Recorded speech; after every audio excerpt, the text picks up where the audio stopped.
All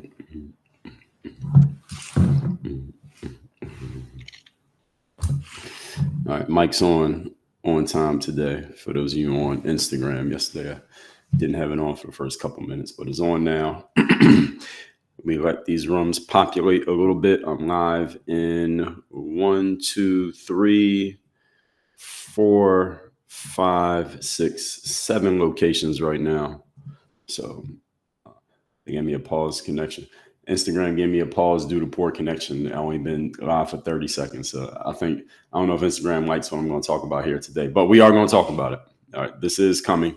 All of you know, if you were here, and we'll give it a couple seconds to let TikTok start populating. All of you know, if you were here yesterday, I told y'all this was coming.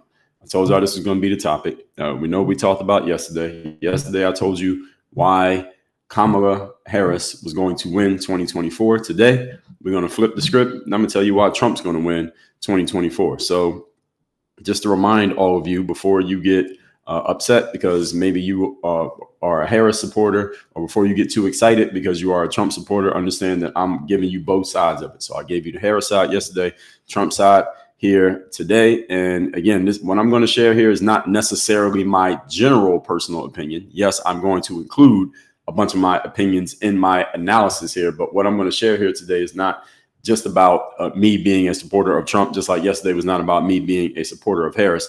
What I'm going to share with you is if Trump wins, why it's going to happen. That's what I'm going to share here with you all today. So if he ends up winning, the reason that I'm going to share here today are going to be the reasons why it happens. Again, I'm not saying this is what I want to happen or what I think is going to happen. I'm saying if he wins, this is the reason why it happens. So this is just me objectively looking at this, again, same way that I did yesterday. And I told you that Harris is going to win. So any of you coming in here who didn't hear me yesterday I did why Harris is going to win. I did over an hour explaining it. Today I'm going to do probably over an hour explaining to you why Trump is going to win. Okay, so I'm trying to look at this as objectively and as rationally as possible for a human being to do.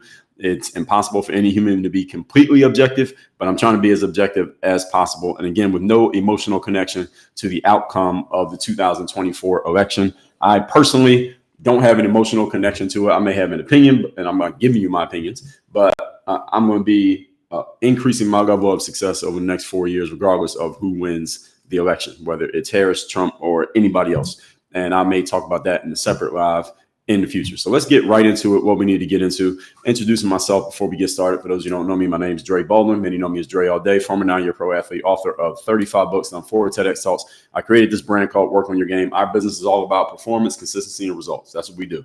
Performance, consistency, results. So that's what you're looking for in your life, starting with the foundation of mindset, then the right strategies and the right systems to make it all work, and being held accountable for doing it. Come over to Work on Your Game University. That link is in the bio or whatever app you're watching me on right now. Now let's get into our points. And I got 5 of them today, same way I had 5 of them yesterday for Harris. And we're balancing this out. Why is Donald Trump going to win the 2024 election? Number one reason, whether you agree with him or not, whether you like him or not, whether you are a MAGA supporter wearing a red hat, or you are a never Trumper who would vote for a ham sandwich over Trump, one thing we can all agree on is that we know who he is. And this is in contrast, to his opponent. We know who Donald Trump is. We know who he is. We know what he's about. We know what he's bringing to the table. We know what side he's on certain things. And if you ask him, he will tell you. All right, Donald Trump is just an honest dealer in whatever it is that he's doing. I remember when I believe he was on Saturday Night Live many years ago. It was Dave Chappelle. Some of you may remember this. I think it was Saturday Night Live, or it might have just been one of his comedy specials. But one of the things Dave Chappelle said about Donald Trump, he said, one of the things I respect about Trump, he called him an honest liar.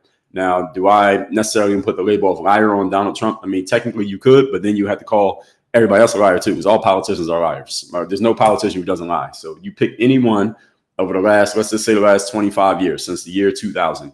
You had W. Bush, and you had, Gore, and then you had Kerry, and then you had Obama and McCain, and then you had Romney, and then you had Trump and Hillary Clinton, and then you had Biden, and now you got Kamala. All right, name one of them. Which one of them was not a liar? Which one of them didn't lie? They all lied. So all politicians lie. So Dave Chappelle said Donald Trump's an honest liar, and I get what he was saying. The point being, Donald Trump will just give you an honest answer, even if you don't like the answer. And most politicians don't do that. And one of the things that I've said, I did an episode on my show where I actually said this, and I was kind of musing when I said it was kind of a tongue-in-cheek thing. And I was saying why I would never get involved in politics. And there's many reasons why I wouldn't get involved in politics. But one of them is to be a successful politician in the United States of America, you have to continuously lie to the people who you're serving. You have to keep lying to them. Because if you told people the actual honest truth, the problem with that is you would piss off too many people and you would never win enough votes to secure in a position. You would never win an election because you had to, if you told people the actual honest truth, the honest truth about government, especially the federal government, is that the United States is $35 trillion in debt. Therefore, anything that a politician, like a presidential candidate, tells their constituents or the voters that they're going to do to give you something or give you a tax break, or we're going to build this and we're going to create that, we're going to do this, that, and the third, all those things cost money. And the taxpayers have to pay for it because the government don't have any money. But if the presidential candidate was to put all of that out there and tell you the whole story, like, yeah, we'll go do these things, but at the same time, we're going to have to raise your taxes to pay for it. Well, nobody's going to vote for them and you wouldn't win. So this is one of the reasons why I can't get in politics, because I would actually tell you the truth and I would lose votes every time I told the truth. So anyway, Donald Trump has substance. We know who he is. We know what he's about. He will have open and honest conversations. Again, even if you disagree with what he says, he is willing to have the conversation. That's the point that I'm making here. As opposed to his opponent, Kamala Harris, who is she? This is an important question to be asked. Who is Kamala Harris? What is she about? Where is she from? What is she bringing to the table? What does she really believe?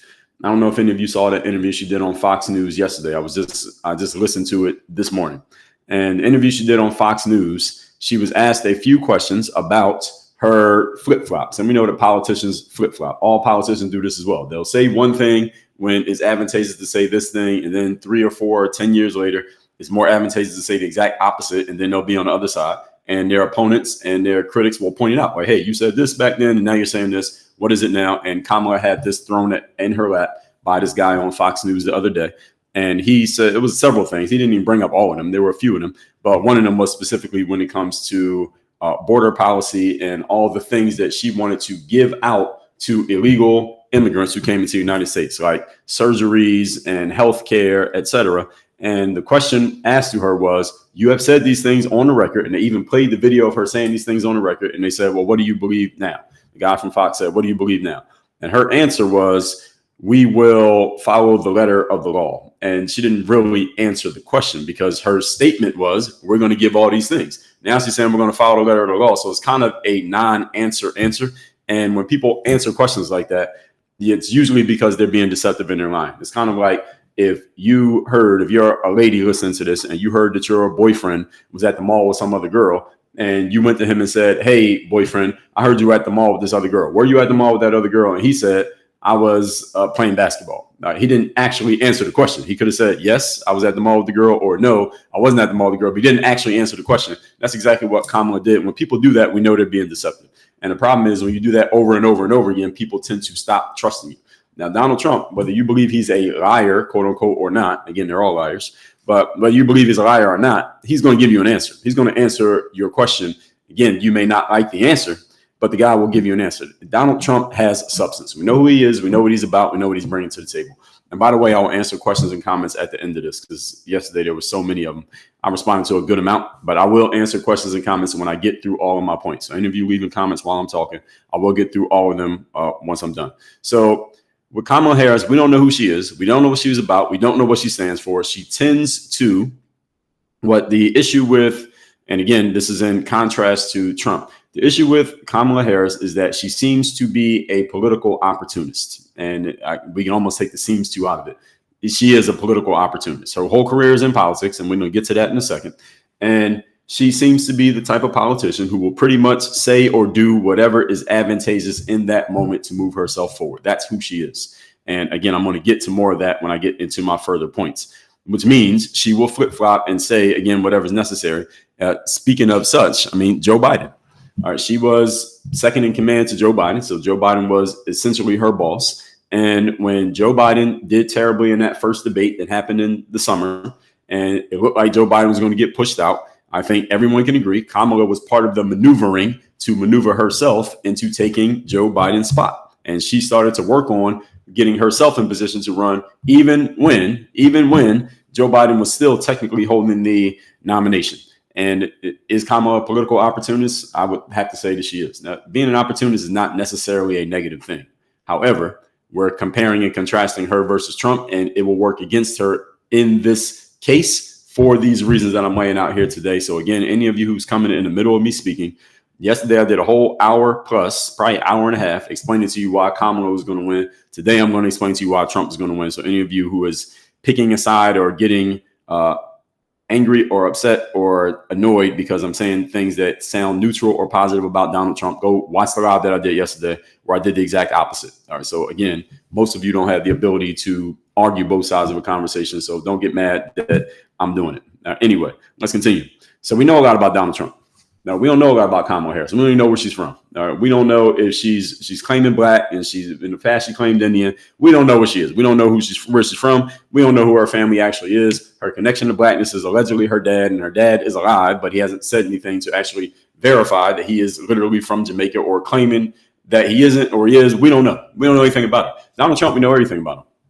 Donald Trump has been vetted for decades, and vetted means, those of you who don't know what that means, when someone comes into the public eye, such as the government, especially the federal level of government, you get vetted by the party that you're going to represent. So if you're going to join the Republicans, there's people in the Republican Party whose whole job is, they're like private investigators. Their job is to basically dig into everything about you, all of your business, everything you've ever done, and find out who you are. They're going to find out where you went to elementary school. They're going to find out about your daycare. They're going to find out about your past spouses, if you have them, where you went to college. They're going to find out if you ever had a DUI, if you ever got a parking ticket. They're going to know everything about you. You're on a business. They're going to know everything about it, all your taxes. They're going to find out everything about you.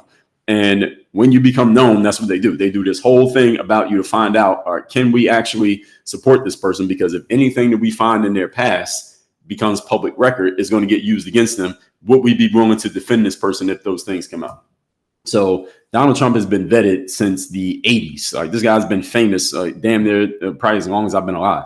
And the reason why that matters is because we know who he is. We knew who Donald Trump was before he even got into politics. We knew him from just being a famous, I guess we'll call real estate guy in New York. And then he was always on TV. His name was always in the newspapers. And this is something that he does strategically.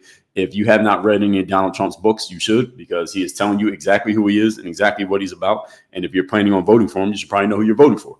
So he tells you exactly who he is. And he's always been in the news, and he had a TV show called The Apprentice, which was a very popular show for several years. And then he started to dabble in politics, like when he was questioning Barack Obama and where Obama is from, and is Obama actually from America? And if y'all haven't been following Candace Owens' videos on YouTube, Candace Owens has pretty much exposed, I would say pretty close certainty, but y'all can say differently if you don't believe so.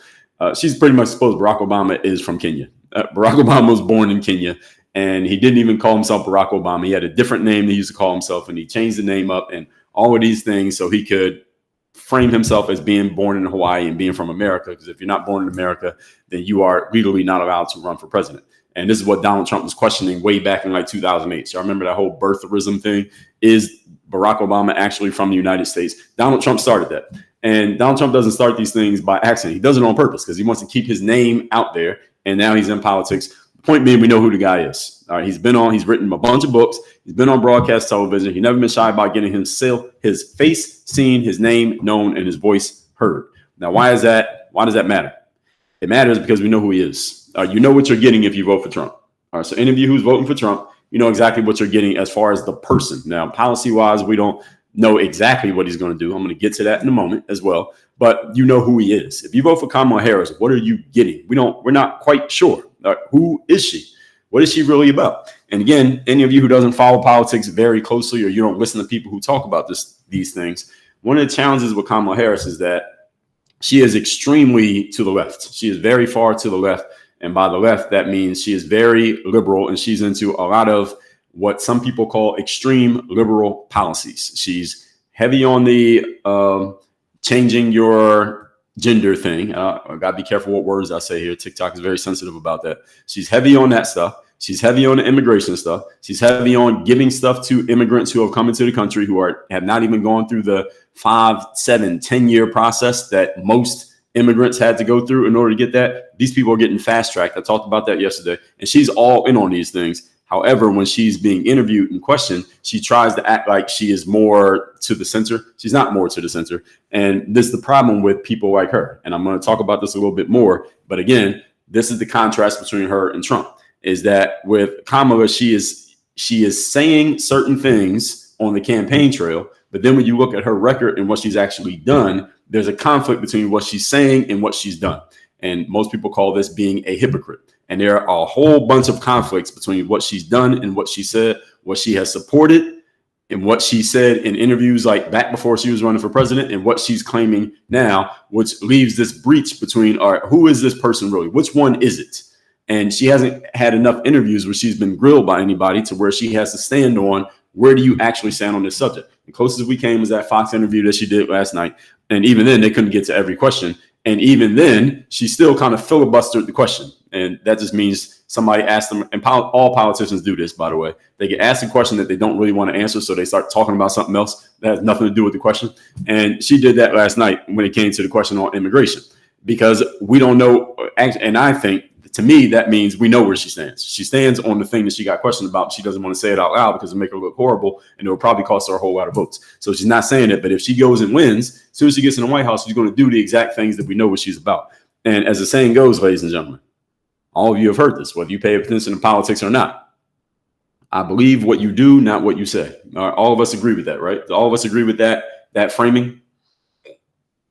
What you do matters more than what you say. Or the saying goes, actions speak louder than words, or I can't hear what you're saying because your actions are speaking too loudly. All right, so which one do you believe about Kamala? What she does or what she says? And see, when it comes to Donald Trump, it's very clear. Everything he says, he does. He does all the same things that he says.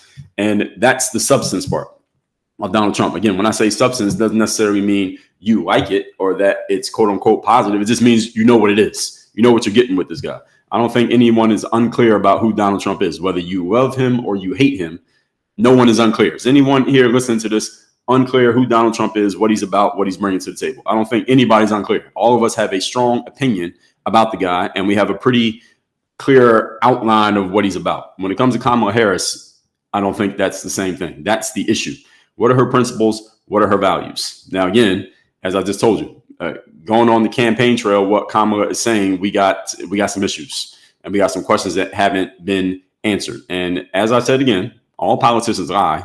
Thing is, are you lying openly or are you lying deceitfully? Those are two different things. Again, like Dave Chappelle said, he called Donald Trump an honest liar. And I get what he was saying when he said that. At the same time, all politicians are liars. Some of them are deceitful liars. So when we get to Kamala Harris also with the current administration, there's another issue with her that kind of leads to this confusion with Kamala Harris, because y'all been following these campaigns. Kamala Harris's campaign keeps talking about turning the page. And the Fox News guy who interviewed Kamala yesterday, he asked her this question. He said, your campaign is called Turning the Page, but you are the current page. Why would you want to turn the page on yourself? What exactly does that mean?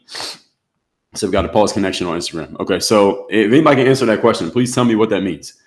And Kamala got asked the question and she tried to, again, filibuster the answer.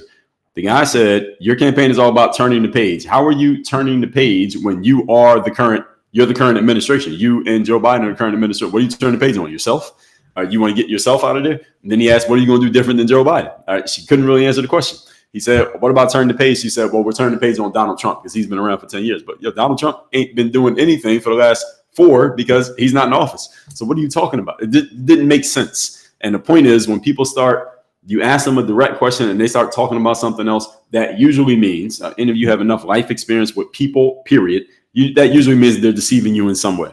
And again, I don't think anybody can disagree with that. If anybody disagrees with that, please put it in the comments and let me know. So this doesn't necessarily make her a bad person. I don't see Kamala Harris as a person of substance. I personally do not. That doesn't make her a bad person. I didn't think Hillary Clinton was a person of substance. There are plenty of politicians who I don't think are people of substance. Doesn't mean that they're bad people, but that game is that game. The political game is a very dirty game. It's a very nasty game.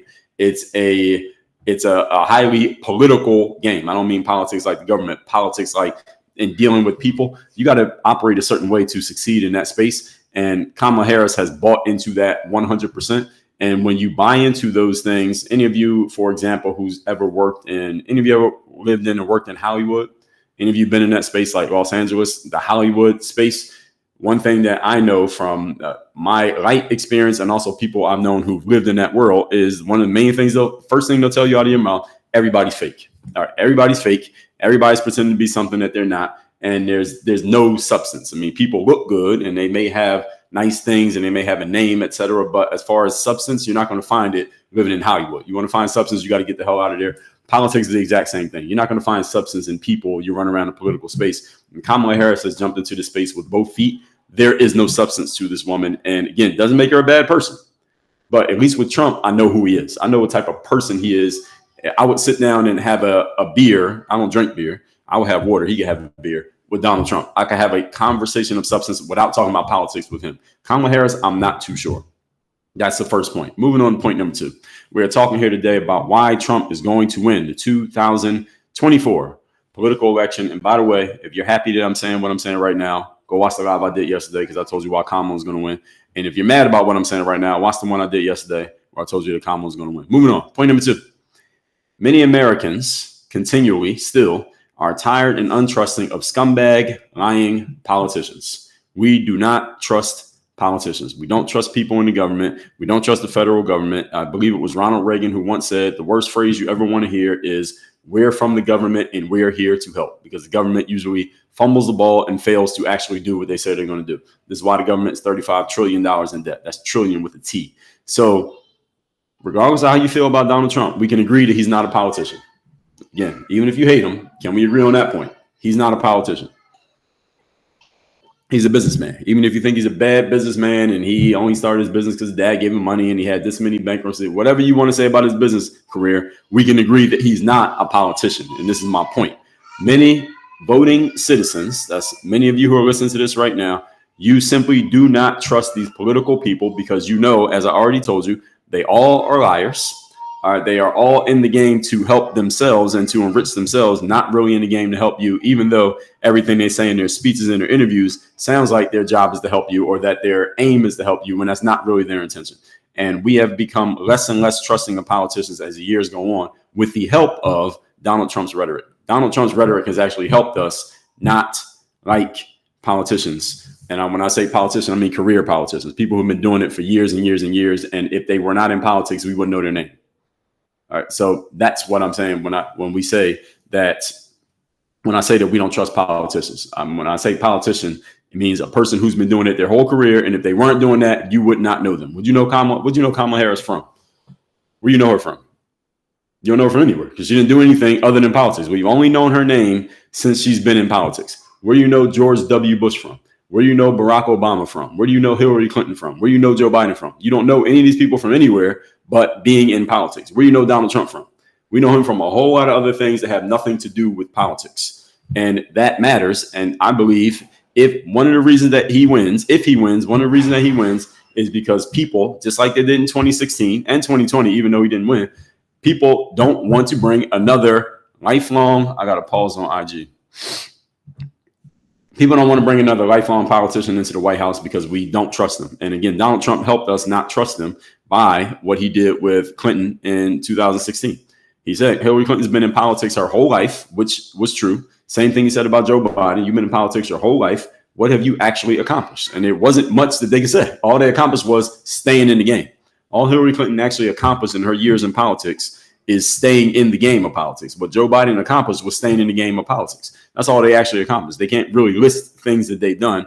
And when people don't trust politicians, it doesn't really matter what side you're on or what you have accomplished, whether you push back against him saying you've done nothing or if you agree that he's done nothing. The fact is you're a politician and all of them go in the same box.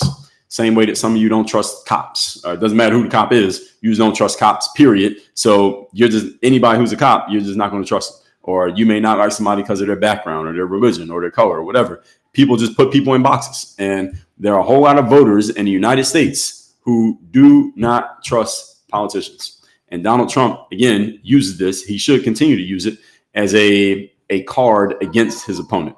So if you're a resident of the United States, especially if you're a voter, I will tell you, this is my opinion, you should not trust a politician. And the longer they've been in politics, the less you should trust them.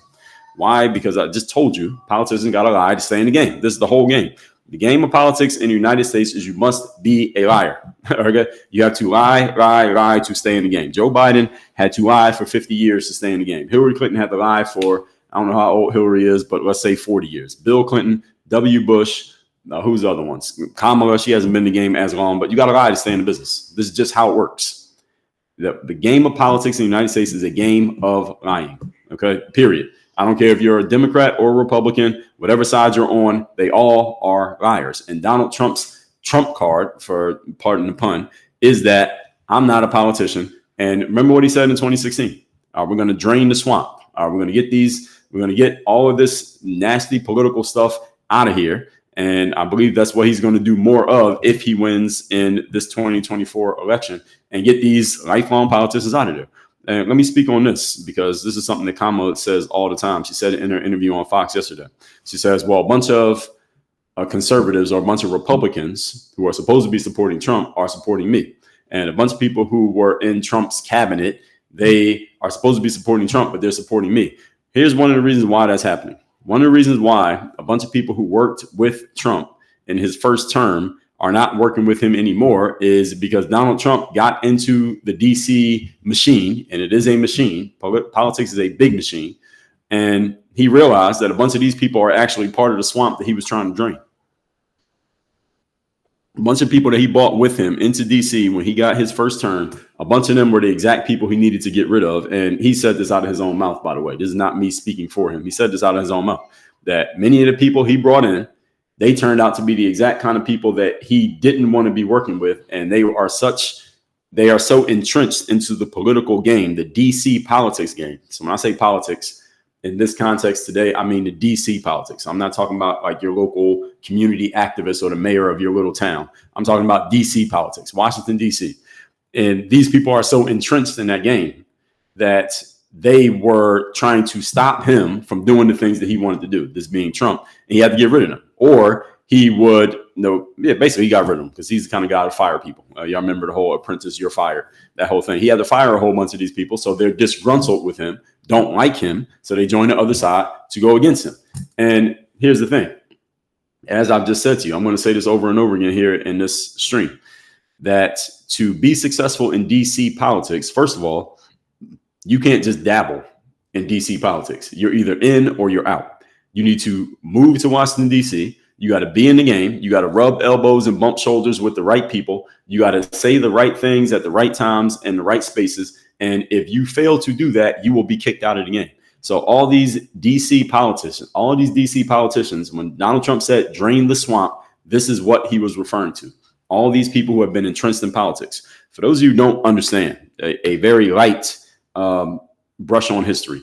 The way politics was started in the United States of America was as a public service. That's where politics started. The government, rather, was as a public service, meaning people like me and you who had regular jobs and businesses and other things that we were doing in our full-time lives, we would volunteer time to working in the government to help serve the people. The government is supposed to be by the people and for the people. You've read the founding documents of the United States. This is what it is: by the people and for the people. It's the same way that any of you who, let's say you work your full-time job, you get off of work and you go coach your son's little league team, or you coach your daughter's soccer team, or you go volunteer at the church. That's how politics was started. It was supposed to be like that. That's what politics was supposed to be. Look at it now. Now politics is a full-time career. It was never supposed to be a full-time job to be a politician. That was supposed to be something that you did like on the weekends. All right, on the weekends, I coached the softball team on Saturday. I coached the little league soccer team the baseball team on Sunday. And then I'm back to my regular work Monday through Friday. That's what government was supposed to be. But look at these people now. These people are doing it for a living. And again, I don't know how much any of you follow this stuff, but do y'all see how people who work in Congress, they become super rich from the time they enter Congress to the time they get out? And when you look up, and you can't trust net worths that you hear on the internet, but when you look up the numbers that you see of these people, like how is it that they're net worth has gone that big when their salary is only this much. Like people in government, their salaries would be like $150,000, but their net worth would be like $20 million.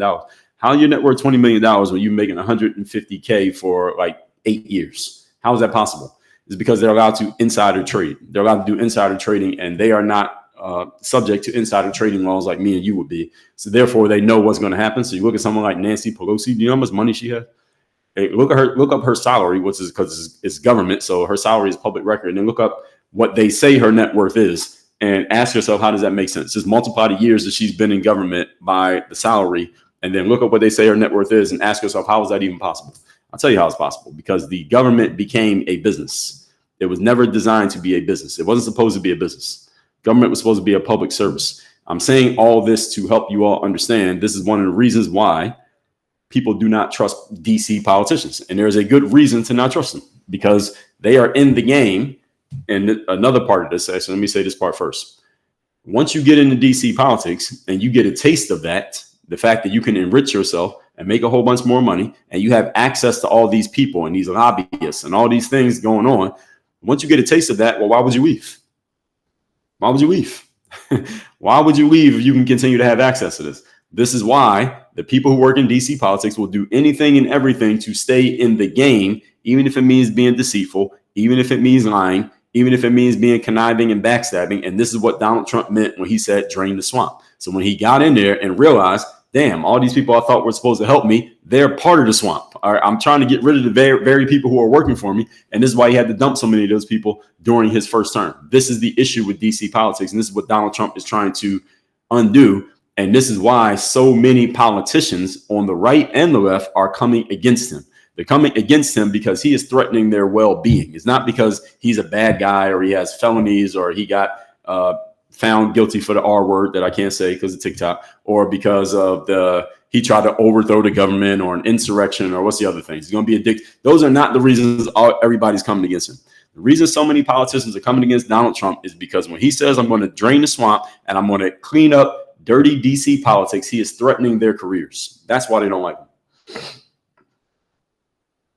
It has nothing to do with any of these personal things that people are saying about him. It is because he is threatening their careers. Again, DC politics was supposed to be something you did on the weekend. See, if he was threatening something you did on the weekend, you wouldn't be that mad about it. Like if I'm coaching my son's little league baseball team and someone threatens my position as the coach, I might be annoyed, but it's not going to destroy me. I'm not going to do a whole crusade against the person who's trying to replace me as the coach. Like, what the hell do I care? I got a real life, a real family, and a real business and career outside of coaching a little league team. But see, if it's my full-time job and I'm making all my money from it and I've been doing this my whole life and I'm not good at anything else, well, damn. All right, now I'm going to fight back a little bit harder. All right, everybody understand this? So this is the main reason why when you see Kamala saying, or people who are supporters of Kamala come out and be like, well, look, all these Republicans are going against Donald Trump. Isn't that proof that he's not a good guy? No, it's proof that he's threatening their well-being. He's threatening their careers, because if they get kicked out of DC politics, what else are they going to do? Ask yourself that question. When they get kicked out of DC politics, what else are they going to do? They don't have anything else. This is the only thing they know how to do.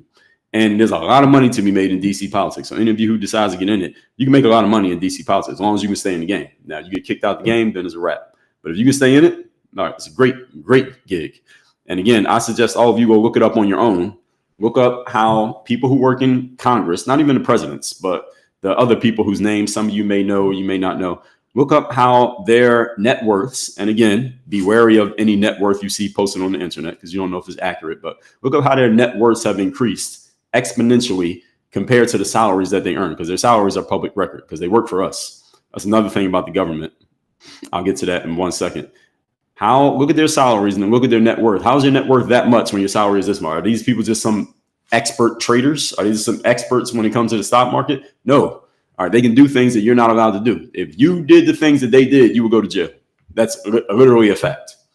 Some of the things that, let's say, Nancy Pelosi, that she does when it comes to her investments and trading, if you did the exact same thing that she did at the exact same time that she did it, you would be arrested and you would go to jail for insider trading. The SEC, not the Southeastern Conference in football, but the SEC, being the Securities Exchange Commission, they would arrest you and take you to jail for doing what she does all the time, and she's allowed to do it. Y'all need to understand this stuff. And this is the reason why, again, when Donald Trump says drain the swamp, this is what he's talking about. When he said it, I haven't heard him say it since 2016. He probably got tired of saying drain the swamp because he realized, oh, everybody in here is a swamp. Everybody in here is an alligator. So it's hard to drain the swamp. Hard to drain the swamp when I'm surrounded by alligators. And I think he realized that during his first term. And I think he's going to try in his second term, but I think he realized there's only so much he can do. All right. It's him against 1,000 people. So this is why, emphasizing again, this is why so many people who are not Democrats are coming up against Donald Trump. He's threatening their whole thing. And again, those of you who don't follow politics that much, let me just remind you of just a little thing for you to go look into on your own time. All right. They're all on the same team. All right. Democrats, Republicans, the DC folks, the Lifetime folks, they're all on the same team. All right. This Democrat, Republican stuff that we all get excited about, this is just a show to excite the peasants, the everyday people. All right. But the real game, it doesn't matter what side they're on. They're all making money. All right. They're all making money. They're all doing business. They're all moving forward regardless. So anyway, Kamala Harris, for all intents and purposes, is a lifelong politician. She's a little bit younger than everybody else. Kamala's around 60, and Trump is closer to 80 or a little bit older than 80. So he's 20 years older than Kamala. So she hasn't been in the game as long. She's 60. I mean, she's no spring chicken, but she's been in the business, 20, 30 years, the business of politics, that is. And by definition, she has to be a liar, as I've already explained to you.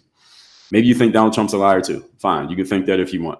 But we know that any lie that Donald Trump tells is he's not doing it to save his political career because he does not have one. He doesn't have a political career. Donald Trump's only political experience on his resume is 4 years as president, but he didn't build himself up. The Kamala did. Usually when you move up in the presidency, you do a whole bunch of other things. Look at Joe Biden's resume before he became president. All right. It's really long. Look at Barack Obama's resume. Not as long, but he didn't do anything else. What else did Barack Obama do? Nothing. All right. Kamala Harris. What else did she do before she got into politics? You can't name it because she didn't do anything. What did Donald Trump do before he got into politics? All right. Everybody can answer that question. So these people all needed their careers. Biden needed his. Obama needed his. Clinton needed hers. George W. needed his. They all needed their careers in politics to be relevant. And look at all of them since they left. What's Barack Obama doing since he left politics? What's he done career-wise after he left the office? You can't name nothing. He hasn't done anything. He's just living at home. He's sitting in his house doing nothing. What, he had a podcast? He didn't do anything. All right. What is George W. Bush been doing since he left office? We don't know. What's Hillary Clinton doing since she lost? Nothing. She does interviews. She puts out a book every 2 years. Other than that, she ain't doing nothing. All right? Because she can't do anything else. That's all she knows how to do is politics. And this is why we don't trust these people, because their whole careers is politics. It was never supposed to be that way. They were supposed to be serving us. And let me remind you all one more thing before I move on to my third point. Politicians work for you. You don't work for them. Let me say that one more time. Politicians work for you or us. We do not work for them. They work for us. They get their money from our taxpayer dollars. The money that they get paid in salary is the money that we pay in taxes. And when you listen to many politicians talk, you hear them talking as if they're telling you what to do when it's actually the other way around. We tell them what to do. And many people, when they get into looking up to politicians or being fans of politicians, many of you tend to forget that they are not the bosses. They are the workers. We're the bosses. They're the workers. Moving on. Point number 3. We're talking here today about if Donald Trump wins the 2024 election, why it will happen. For those of you who are coming in the middle of this and you didn't hear me on live yesterday, I did a whole 90 minutes on why Kamala is going to win. Today, I'm doing 90 minutes, probably 90 minutes on why Trump is going to win. And I'm going to take all questions at the end. So if you have questions, just watch to the end. I will scroll through and I'll get to your questions. On TikTok, I'm not going to get to all your questions because there's too many comments coming through, but I'm going to get to a good number of them. Number 3. Donald Trump has a 4-year track record of what he would do and how things are when he is indeed in the presidency. We all can recall what things were like, whether for you or just, in a bigger picture, during the 2017 to 2020 period. That was the 4 years that he was president. He officially got sworn in January 2017. We know what it would be like if he wins. And human beings, we do not like surprises. We rather go with the thing that we know about than the unknown that we don't know about, unless the thing we know about is so terrible that we can't bear to deal with it again. From 2017 to 2020, the economy was doing pretty well. Unemployment was pretty low. Things were going pretty well in the United States. And I'm speaking on a big picture level here.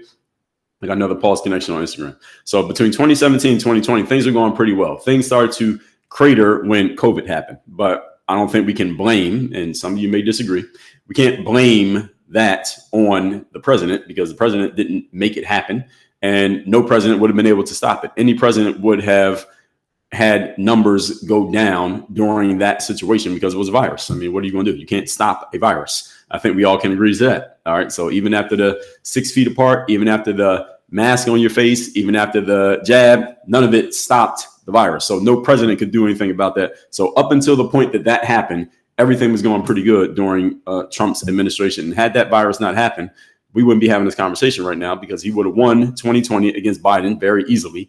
And therefore, he would have had his 2 terms and we'd be talking about 2 different candidates right now instead of him being up again. The only reason he didn't win 2020 is because of COVID. Had that not happened, Biden didn't have a chance. Anyway, he has a 4-year track record. All right, we do know that. And whatever track record Harris has is, I guess, part of what is happening right now, which is the Biden administration. And right now, that administration is not looking good on paper because people are complaining about the cost of living, cost of groceries, and the immigration thing. Those are probably the 3 biggest things. The cost of living, cost of groceries, kind of the same thing.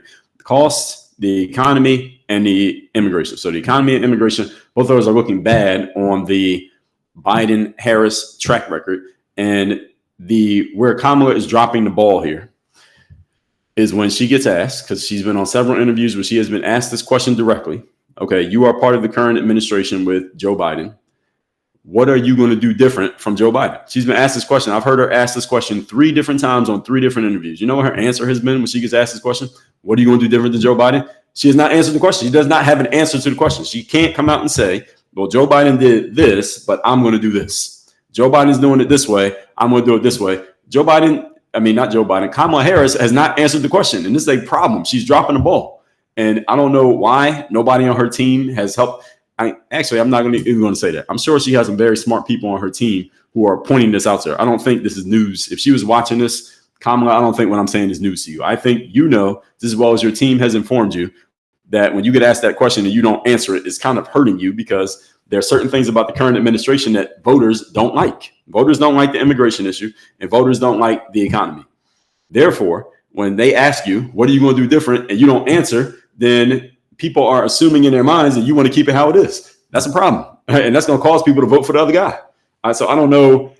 Somebody on her team has to be smart enough to come up with something that she can say to help this situation because her not answering it is making her look bad. And so she has to figure this out. And again, she's been asked the question 3 times. She's never answered the question. What are you going to do different than Joe Biden? And if she doesn't answer, that sounds like she is complicit in saying whatever's going on now is good. And if people don't like what's going on now, that means they're going to vote against her. They're going to vote for Trump. And again, it might not be because they love Trump. It's just because she isn't saying she's going to do anything different. This is a problem. She doesn't come up with an answer to this question. So with this administration, she needs to say how things would be different. And again, any of you who's been following her interviews, she continually drops the ball on this. And Trump has a 4-year reign. Things are going pretty good before the virus.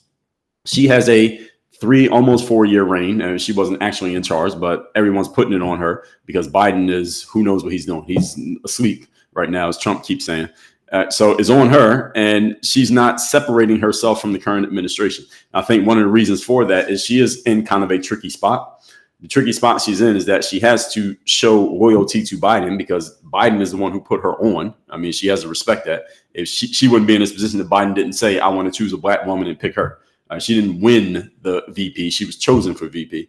And the only reason she was able to basically sneak in and get into the spot that she's in now when Biden got pushed out is because she was already the VP. Had she not been the VP, no way she would have got put into that spot. Had they had an open primary for the Democratic Party. And again, I don't know any of you listening to this. If you're a huge fan of Kamala, I don't think any of you believes had there been an open primary, she would have won. I don't think so. Had they had an open primary and they would have put, what's the guy from PA? What's his name? Shapiro. All right. So they put the governor from PA, Shapiro. They would have put Gretchen Whitmer from Michigan. They would have put Gavin Newsom from California and Michelle Obama from wherever she's from. They would have put those 4 in there against Kamala. Kamala would have came in last place. She would have came in 5th. Out of those 5 people, she would have came in last. She wouldn't have beat any of them. So I understand the trickiness of her position. It's kind of a catch-22 where she does need to show what makes her different from Biden. But at the same time, anything she says is going to be like spitting in his face. when say, well, Joe Biden's doing this, I'm gonna do that. It'd be kind of like she's slapping him in the face while at the same time she still works for him. Technically, Joe Biden is still in charge, so she still works for him, so she can't say anything. So this is she's kind of handcuffed here, and it's going to hurt her because she can't do anything about this. And the Trump campaign, if anyone from the Trump campaign is listening to this, y'all should just keep using this over and over against her. It's like boxing somebody who has one hand tied behind their back. Right? You just keep hitting them on the side. They can't defend themselves because they can't do anything. She can't do anything about this, or at least she hasn't figured out what to do about this. So this track record thing is a big deal because Trump can just say, how was it when I was president and how is it now? And any president, any candidate running against an incumbent should just use that anytime there are things that people don't like. So the Biden administration, we all, I think, not we all, but some of you, I will say, can agree that this ain't looking too great right now. And for whatever reason, I'm doing this live stream, by the way. I'm live in like 7 different platforms right now. This is the first time since I've been doing these lives on all these platforms. There is no... my YouTube, for whatever reason, YouTube is not populating at all. I don't think YouTube likes the fact that I use the MAGA hashtag here, but I'll check it after it's done. I don't think YouTube is even showing this live. I don't know. I think they might have who knows? They might have deleted my account for even doing this. But anyway, we'll figure that out. We'll cross that bridge when I'm done. So people are complaining about the cost of groceries, about not being able to pay for housing, not being able to pay for childcare. They don't like the immigration issue, even if it's not directly affecting you. We know that it's happening because everybody's talking about it. And people want to know. Got another pause connection on Instagram. All right, here we go. So people want to know what exactly Harris is going to do about it. And as of this recording, she still hasn't answered this question. And other than she started out, and those of you who have been following this stuff, you know, Harris started out with these feel-good talking points, right?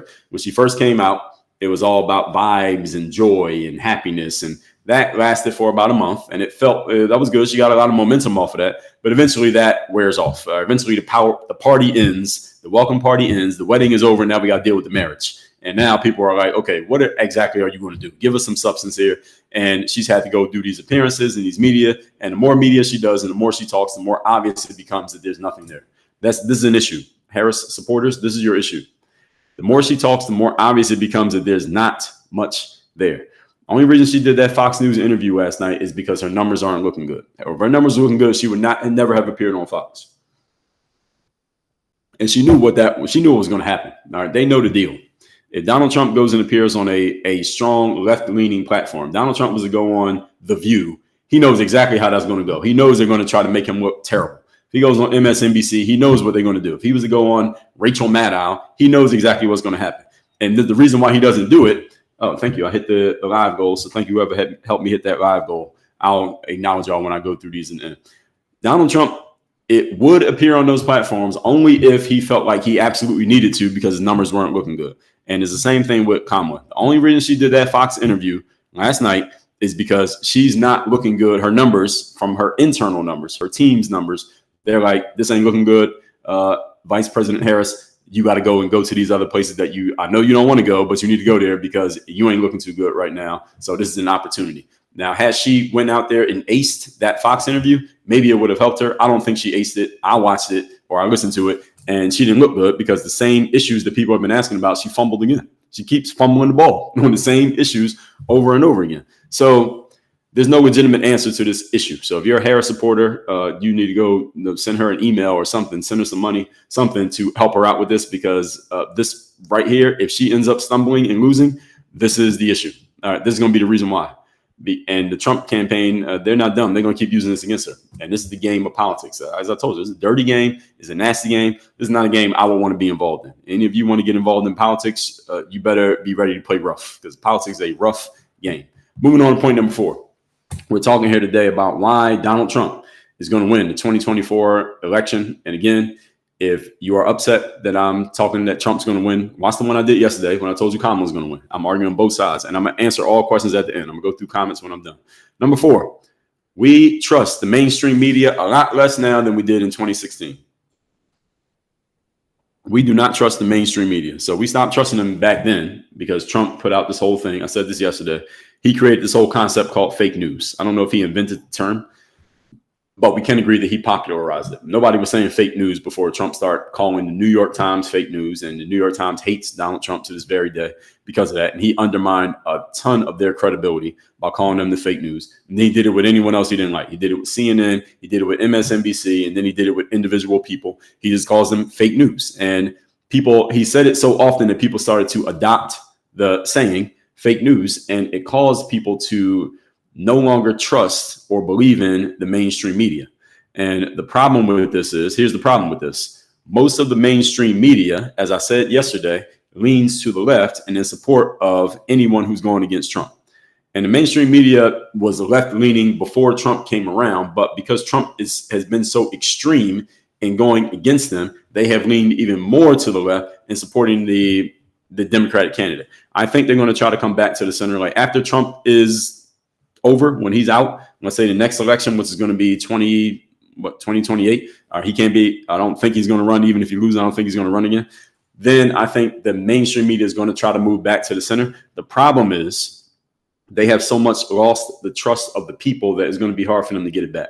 And I don't think they're going to get it back. And I think individual independent platforms, like people who have their own podcasts, live streams, YouTube channels, Substacks, etc., those are going to be the people who we look to and trust, because we have never had a reason to not trust them. Whereas with the mainstream media, they've given us a reason to not trust them. It's hard to win trust back from a person once you've lost it. That's just human nature. When you stop trusting the person, you can't deal with them the same way anymore. Most people don't have that ability to just forget what happened. So since people do not trust the mainstream media and they continue to triple down on trying to make Trump look bad, what's happened since 2016 and 2024 is the following. Is in 2016, there were a lot of people who still believe what the mainstream media was saying, yet it still wasn't enough to beat Trump because he ended up beating Hillary Clinton. And over the last 8 years, people have had they've taken the red pill, so to speak, for lack of, actually it's a good pun, the red pill, because the Republican Party is the red and MAGA is the red hat, right? So people have taken more of that red pill over the last 8 years, and more people distrust the mainstream media now than they did back then. So let's say this many people distrusted the mainstream media back then, this many people. Now it's like this many people don't trust the mainstream media. And we're all looking to independent sources to get our information, our news, and to find out what's going on.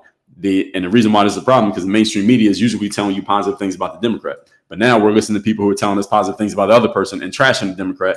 And again, if it was a failing strategy in 2016, when you had this many people listening to you, what the hell is going to happen in 2024 when you only got this many people listening to you? So there's another problem that the Harris campaign has, even though it's technically not them, it's the mainstream media. So the lawfare being used against Trump, as soon as he decided to run for the 2024 election, those of you who know what lawfare is, like warfare, but using the law instead. So instead of bringing out tanks and guns to hurt Donald Trump, they brought out lawsuits and court cases to hurt Donald Trump. We know about all four of them. I touched on these yesterday. So you got the New York one, which is about the fraud, like the paperwork fraud, which is a nonsense case, is going to fall apart. And on what's the word? It's going to fall apart on appeal. So that's the 34 felony convictions is this New York fraud case. It's going to go to appeal and it's going to get thrown out, guaranteed. Then you have the hush money. The hush money was that case. You have the assault case. I can't say the other word because TikTok's very sensitive. The assault case where had the judgment against him. I don't think that woman's going to get any money. I think that woman's crazy, and I think she has just been indoctrinated to go against him because how much money they all board her? I would do it too. If they were offering me that much money, I'd say anything about anybody if I get that much money for it. So that one I think is going to get thrown out as well. Then in the state of Georgia, you had the RICO case where they're trying to say that he tried to basically overturn an election, which is a nonsense case. That's going to fall apart. First of all, because the prosecutor is out of her moral authority. And secondly, because the case is just trash. That's not going to work. And then last, you have this guy, Jack Smith, who's trying to get him on the insurrection case. And I think that one's going to fall apart as well. But that one is the one that actually has legs. If Trump was to lose, then they have a chance to kind of get him. But if he wins, that case is going to get thrown away as well. And this is all lawfare. All right, this is all the lawfare that has been used against him ever since he announced that he was going to run in 2024. And why does this matter? The reason this matters is because the only reason they did any of these cases, by the way, in case any of you don't understand it, the only reason they did any of these cases, because all of these things happened back in the day. The fraud case that happened during the 2016 election, but it's 2024. Why didn't they bring him to court before? The insurrection thing, the insurrection case happened in 2021. Why didn't they bring him to court before? The RICO thing happened in 2020. Why didn't that happen before? And the assault thing happened in like the 90s or the 80s. Why didn't they bring that to court? The reason they brought all of these things to court at the exact same time is because they were trying to block him from being able to run for president. And as we can see, based on where we stand here today, that failed. He's running for president right now. They tried to bring all these cases against him to basically cause him to not have money or get him put incarcerated so he couldn't campaign. And it still didn't work. Here he is campaigning right now. And they figured, okay, if that doesn't work, then we also got this other thing in our back pocket that if we get him on all these cases, now the media can just keep saying, hey, look at him. He's got all these court cases. He's got lawsuits. He's got cases. He's got 34 felony convictions. No way you can vote for that, right? And what have the people responded by saying? They said, yes, we can. You got people coming out and saying, well, there's no way you can vote for a guy with 34 felony convictions, can you? And people are like, I'm voting for the guy with 34 felony convictions. So everything they've tried against him has actually backfired. And here's the reason why that's an issue. And this is a strong point for Trump. The reason why this is an issue, because most politicians, had you done the same things to them that they're doing to Trump, this would work. It would shut them up. It would bankrupt them. They would probably end up getting locked up, and nobody would want to support them anymore because people would be like, well, no, I can support that guy because this, all the things that people list about Donald Trump. The issue with Donald Trump is that he's a different type of guy. He's a different type of figure. Again, whether you like him or not, this is true. What makes him different is the same things that will cause most politicians to tuck their tails between their legs and to disappear from public view has actually made Donald Trump bigger and more formidable. All right, the same things that will hurt everybody else is helping him. So when they called him a felon, people who are fans of him said, oh, okay, well, I'm voting for the felon. When they said he got an assault charge, people said, I'm voting for the guy with the assault charge. They said, well, he tried to overthrow the government. Well, you can't vote for an insurrectionist, can you? They said, I'm voting for the insurrectionist. All the stuff that usually works against you is working for him. And the problem is the mainstream media clearly does not understand this because they keep trying to do the same stuff and it's only helping him, it's not hurting him. This is an issue. They aren't adjusting their game, even though the same things they keep trying are working against them. They got told back in 2015, 2016, you're fake news. We don't trust you anymore. People do not believe that y'all are telling the truth anymore. And instead of cleaning up their act to win the trust back from the public, they just tripled down on doing the same stuff that caused us to lose trust in them in the first place. And they're still doing it. It's 8 years later, they're still doing the same thing. So they're slow learners. And I don't think they're going to learn. And the ultimate knockout punch to them would be him winning this election. And if you think he doesn't know that, oh, he knows it. And you think his supporters don't know it, they know it. And this is one of the reasons why he keeps picking up supporters. The more the mainstream media keeps pushing these narratives about him to try to make him look bad, what they're actually doing is pushing more people to support him. Even though they're trying to do the opposite, everything they're doing is backfiring and is going in the opposite direction. And they clearly are not understanding this because they keep doing it. So again, all of this was designed, as I said, bankrupt him, possibly incarcerate him, make him look bad because he has a criminal record, did the opposite. This is not a random occurrence, okay? This is not a random occurrence. Here's the thing about Donald Trump that if you haven't read his books, you should read his books, but here's what you should understand from someone who has read his books. I read damn near every book he has. He has probably about maybe 6 or 7. I don't even know. He has so many. But I read every book Donald Trump has put up, even the ones that he co-authored with somebody else. And the mindset and the programming of the subconscious mind are big things to Donald Trump. So mindset is like the foundation of what we do over here. And he's big on this because a lot of people don't notice. There's this book called The Power of Positive Thinking, written by a guy named Norman Vincent Peale. Hopefully y'all have read it. If you haven't read it, you should go look it up. It's called The Power of Positive Thinking. And Norman Vincent Peale was a church guy. He was a church pastor. And he was a church pastor in New York. And Donald Trump grew up going to the church of Norman Vincent Peale. So he has a deep connection to this guy. And this whole thing about the programming of the subconscious mind and the way that you think and how your thoughts become things. And many of you, if you listen to anything on mindset, you heard people talk about this stuff. Donald Trump has been consuming and immersing himself in this stuff since he was a child.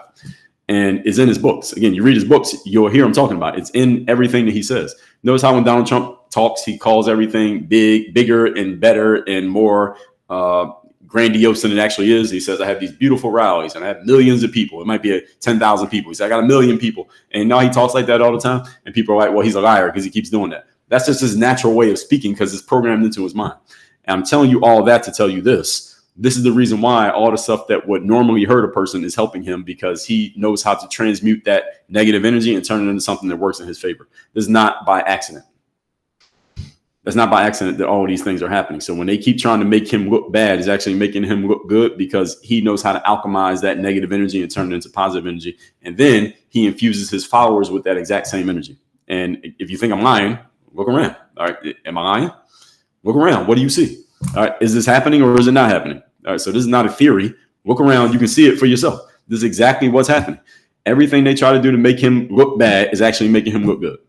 And it's rallying more people behind him and more people in support of him every time they try to do something negative towards him. So as you can see, at this point, they pretty much stopped. They stopped trying to do it. I think they somewhat got the message. Okay, everything we do against this guy is actually making him bigger and better and getting him more support. Maybe we should just be quiet. And at this point, they decided to be quiet. So we got, about 2 weeks left? We'll see.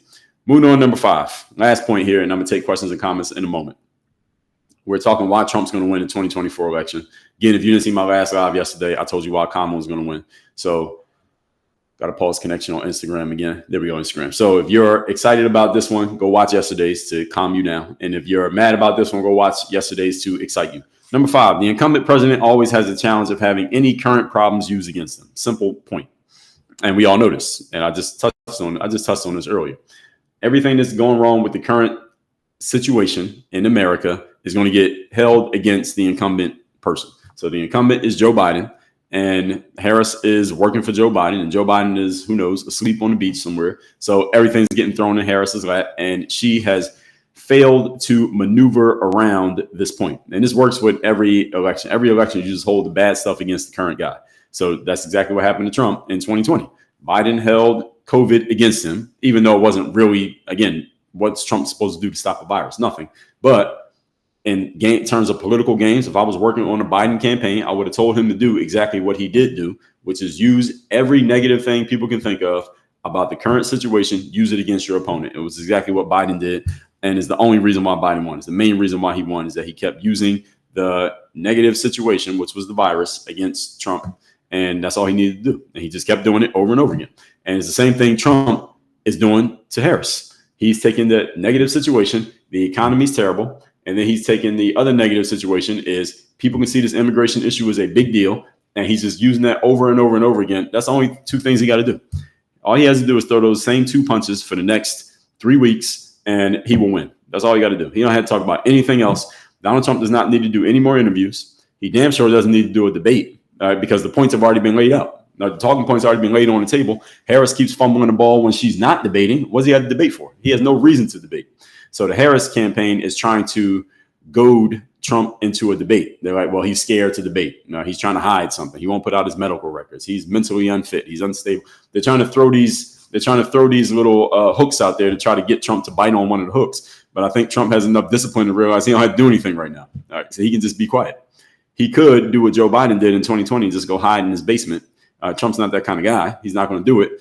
But he damn sure doesn't need to debate. He doesn't need to appear on any left-leaning platforms and get grilled about anything, because all he has to do right now is, and this is in one of my favorite books, I believe it's the 33 Strategies of War. I can't remember which Robert Greene book it is. I believe it's the 33 Strategies of War, which is give your opponents enough rope to hang themselves. That's all you got to do right now. It's just let Kamala Harris hang herself. The more she talks, the worse she looks. And Trump doesn't have to say anything. Just sit back, go to places that are friendly to him, have conversations, answer some questions, show face. He can show face, but just show face in places where he can't possibly look bad, and then just let Harris keep talking. All right, and it's only going to get worse for her. And this is the issue that Harris has had from the very beginning is, and I said this in my first point, I do not believe, this is just my personal opinion here, I do not believe Kamala Harris is a person of substance. I don't believe there's much substance behind this woman. She's a career politician. I believe she's an opportunist who will say or do anything to advance her career, which doesn't make her a bad person. I just do not believe that she has much substance behind her. I think she will pretty much say or do anything, and she's saying or doing anything she can right now. She's grasping at straws in order to, of course, win votes. And then when she gets into the office, she's going to do many things, she's not going to do what she's saying she's going to do. And that's an issue. I think voters should be concerned about that. As a voter, I would be looking at like, wait a minute. She said this back then, and then somebody asked her about what she's going to do now, and she's kind of evading the question. So I'm thinking she's probably going to do the same thing she said back then. And that thing she said back then, this is the issue once you become known, is that sometimes you can say stuff when you have only a small number of people looking at you, and it sounds good.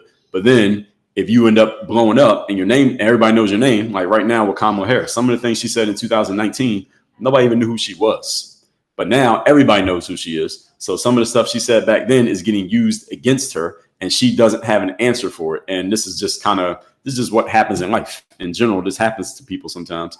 You didn't know you were going to blow up like that. Now you got to answer for all the stuff you did. And this is one of the issues with people who don't like Trump, is that he is not embarrassed by it. He's not ashamed by anything he said in the past. The whole grab him by the P word thing.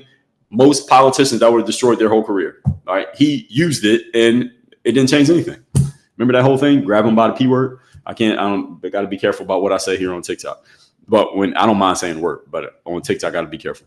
So they use that against him. What if Obama had said that? He would have been out. It would have been over. His whole career would have been over. What if Joe Biden had said that? Would have been over. What if George W. Bush had said that? Would have been over. But when Trump did it, and then they asked him about it, he said, yeah, that's the way we talk in the locker room. And he was telling the truth. That is the way we talk in the locker room. And it didn't hurt. Had anybody else had that happen, it would have been over. And this is the issue with Harris right now, is that her past is getting used against her, and she doesn't know how to play defense. Because she's a career politician and because she has no substance, she can't let it roll off her back. All the negative stuff you can pull up about Trump's past, cheating on his wife, having sex with a porn star, paying their hush money, grabbing by the P word, the bankruptcies he had in business, and whatever negative thing you could say about him, none of it has slowed him down. It's actually given him momentum, all of it. And I don't know if there's a defense to it. I don't think there is, because if there was, somebody would have figured it out. Your comments are getting removed.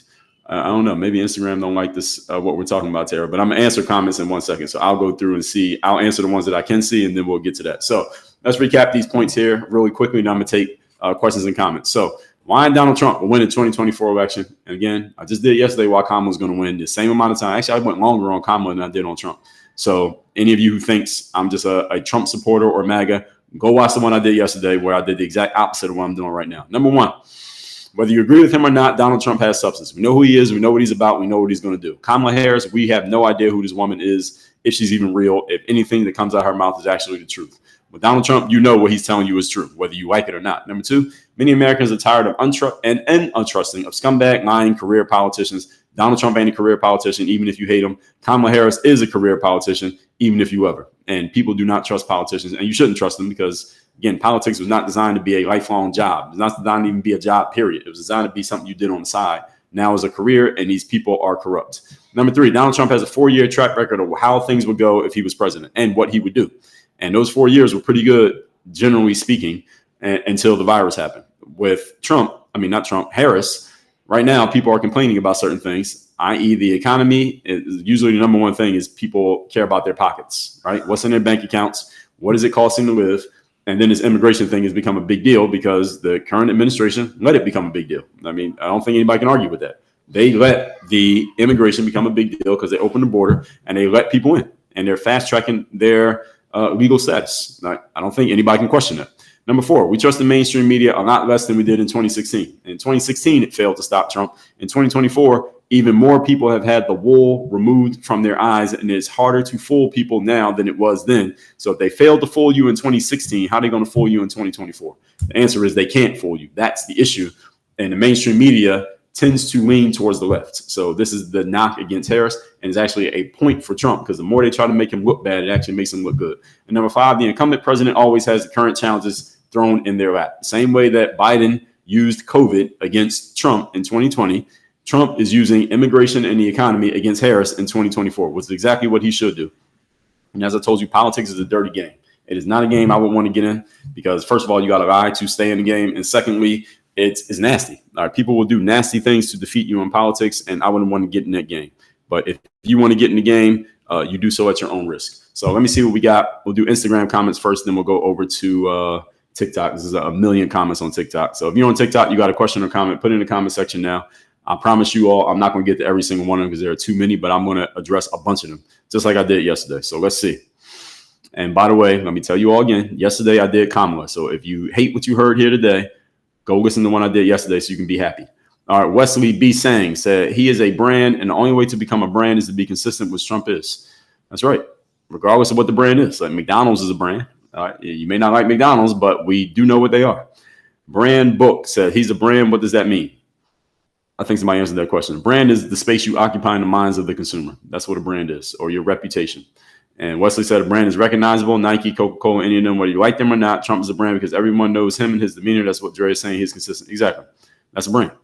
So you know what McDonald's is, even if you don't eat at McDonald's. I haven't eaten McDonald's in 15 years, but I know what they are. I know what they do. That's a brand. And you don't have to be famous to be a brand, by the way. All of you have a brand at work. Everybody in your office knows who you are. They know what you do. They know what you're about. That's a brand. And I'm doing Instagram comments now. I'm about to get to TikTok in 1 second. So Jonathan Mack says, question, what do you think about Kamala's tax credit policies for small businesses and homeowners? Do they solve the issues in your opinion or just pander to voters? The latter. They pander to voters. Because the thing you need to understand, Jonathan, is the U.S. government is $35 trillion in debt, which maybe you already know. If the U.S. government is $35 trillion in debt, how are they going to give you money?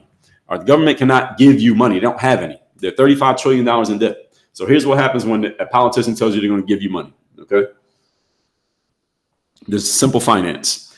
Either A, they're going to go further into debt and then they're going to tax us to pay for it, or B, or a combination, or B, they're going to go to the Federal Reserve, which is actually not federal. It is not there are no reserves and it's not a bank. So any of you look at a dollar bill and it says Federal Reserve Notes or Federal Reserve Bank. The Federal Reserve is not federal. It's not part of the government. There are no reserves in it, and it is not a bank. All right, go look up. There's a video on YouTube called The Creature from Jekyll Island. Go look up that video and watch the whole thing. It's about an hour and a half, probably long, and it explains what the Federal Reserve actually is, how it works, and what it does. And you want to talk about getting informed? That's one way you can get informed. The video's on YouTube and it's free.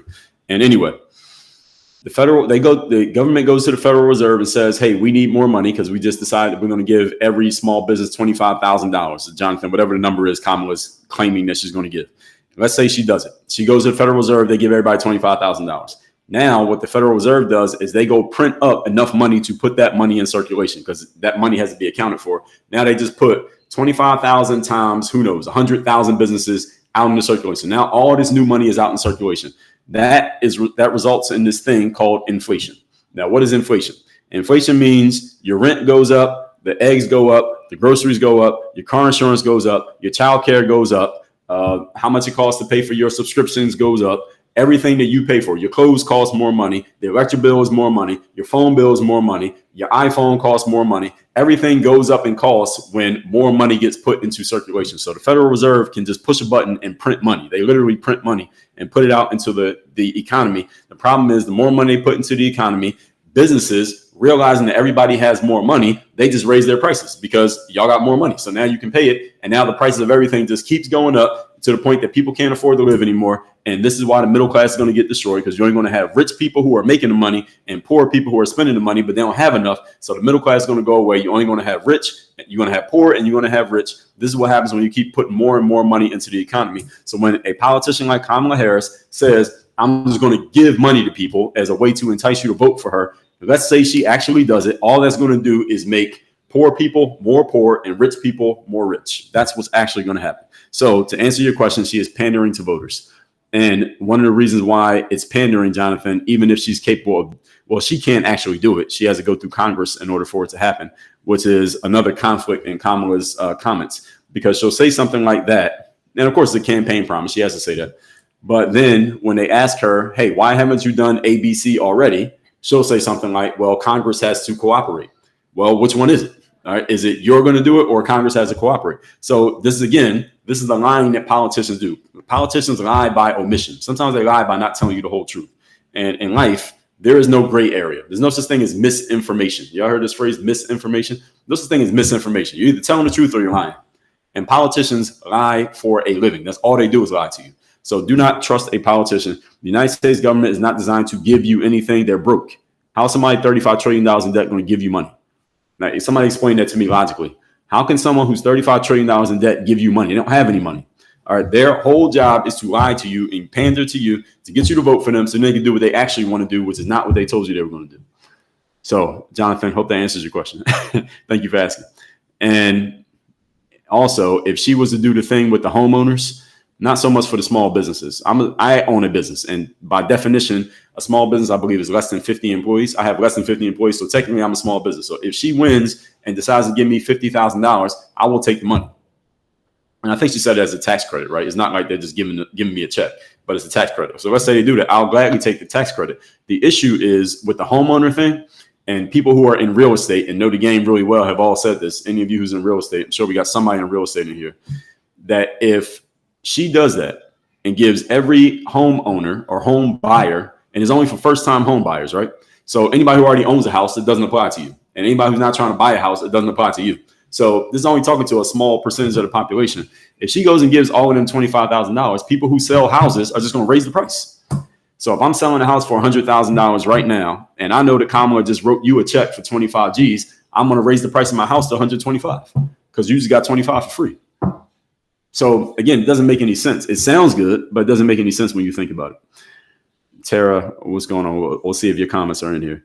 Jonathan said, follow up. Your thoughts on the 1 million forgivable loans for Black men and entrepreneurs. Interesting timing for it after Obama's comments. People see through this and think it's genuine. Well, that's complete bullshit. She can't do that. That's illegal. It's illegal to create a political policy that only gives to a certain group based on color. That's literally against the law. So against the Constitution, not against the law, but it's unconstitutional. That would never pass through Congress. And if they even get it through Congress, then anybody could bring a lawsuit against the government. And if that goes all the way up to the Supreme, that could even go to the Supreme Court, it's going to get struck down. So there's no way that she can actually do that. So that was a ploy, and many Black men saw through that. So I've seen plenty of Black men trashing that. So that ain't happening. Yes, Obama was offended. Barack Obama was completely out of line. So anybody want to know what I think about Barack Obama's comments telling the brothers that they need to support a Black woman? He was completely out of line. And Barack Obama should know better than that. He had some actual substance. Now, whether you agree with Obama's points or not, he had some actual substance. He was a good speaker. He was a good orator. He was presidential in posture and stature. Kamala is none of those things. And he's going to people saying, well, you got to support her because she's a woman and she's Black. Bullshit. He should have said support her because she's going to do ABC. That's what he should have did, but he didn't do that. So Tara said last night's interview was evidence of her filibustering and lack of responsibility. Yes, she did a whole lot of that. And she had 3 years to work on that border. They rescinded 94 executive orders. Yes. So Tara, you're informed, you know. So those of you who don't know, when Joe Biden and Kamala Harris came into office, one of the first things they did in the first 30 days of stepping in is they took a whole bunch of the border policies that Trump had put in place. And we know Trump his whole thing was on the border, right? When he first won. His whole thing was, we're going to close up the border. We're going to build a wall. We're going to keep the illegals out of our country, et cetera, et cetera. So he put a whole bunch of rules in place that kept immigration way down. So it was very hard to immigrate into the United States during Trump's administration because he did literally put rules in place. Now, did they build a whole wall? No, but they did put a lot of strong rules in place. What Biden did as soon as he got into office is he took a whole bunch of the rules that Trump made and he took them away, was basically opened up the border. So during the years of Trump's administration, there were 2 million illegal immigrants came into the country because you can't stop all of them. 2 million during, let's say, 4 years. During the years of the Biden administration, it's been 12 million. 12 million. 12 million illegal immigrants have come into our country over the last 4 years. And that is because of the policies of President Biden. And again, that's not a theory, that's a fact. Tara said it was a disaster with Brett Baer. That's the Fox News guy. She demonstrated how she cannot handle a tough conversation. What would she do going up against China, Iran, Russia? Yeah, a lot of people have said similar things. Got another pause connection on Instagram. And still, YouTube is not populating. So, yes, you're right on that, Tara. Tara said she lacks accountability, responsibility, showed no compassion towards Riley, filibustered the entire time. Well, she didn't have a choice. She was getting grilled. And something that happens when you get grilled if you're not used to it. She hasn't been grilled before. She can't defend foreign or domestic policy. Go watch the interview of yours sitting on the fence. All right, so Tara says go watch that Fox News interview. Y'all should watch these interviews. Even if you don't pay attention to politics, you should at least pay attention to the presidential politics. So you at least can know what's going on. Indian Eyes. So Tara, I think I'm getting your comments unless there's something that got missed. Indian Eyes says some people think the deep state Illuminati will rig the election for Kamala to win. What are your thoughts about that? I don't know enough about that to say. I do believe that the deep state, I don't know about the Illuminati, but deep state being people whose names we don't know, they do turn a lot of the buttons. They push a lot of the buttons in terms of what works in the government and what doesn't, which is why Trump couldn't even do all the stuff he wanted to do. Once he got into the swamp, he realized there was nothing but alligators in there, as I said. Tara said, the collective is waking up. We no longer trust the media. Once you see it, you can't unsee it. Yeah, they call that the red pill. Yes, that's the red pill. A lot of people are taking the red pill over the last 8 years. Tara said, I'm going to get the TikTok comments in a second. Trump has courage, 2 attempts on his life, all the powerful people throwing everything at him, and he keeps going. Yeah, I didn't even mention the 2 attempts on his life. Yes, that is a thing. Indian Eye said, think like a champion. Yes. Tara says, the greatest way to move masses and manipulate them is through fear, hate, and greed. That's exactly what they're doing and have been for centuries, happened with COVID and happening once again. Yes. Now, Tara, what I'll say to that, the pushback to someone who's on the anti-Trump side would say that that's exactly what he does. So both sides are kind of pointing at each other with that one. But I get what you're saying. But both sides do that because, I mean, if you're trying to win a presidential election, you have to move the masses. So everybody uses it. Yeah, somebody said mentally unfit. They're running out of moves. Yes. So, Tara, I think I got all your comments, unless I'm missing something.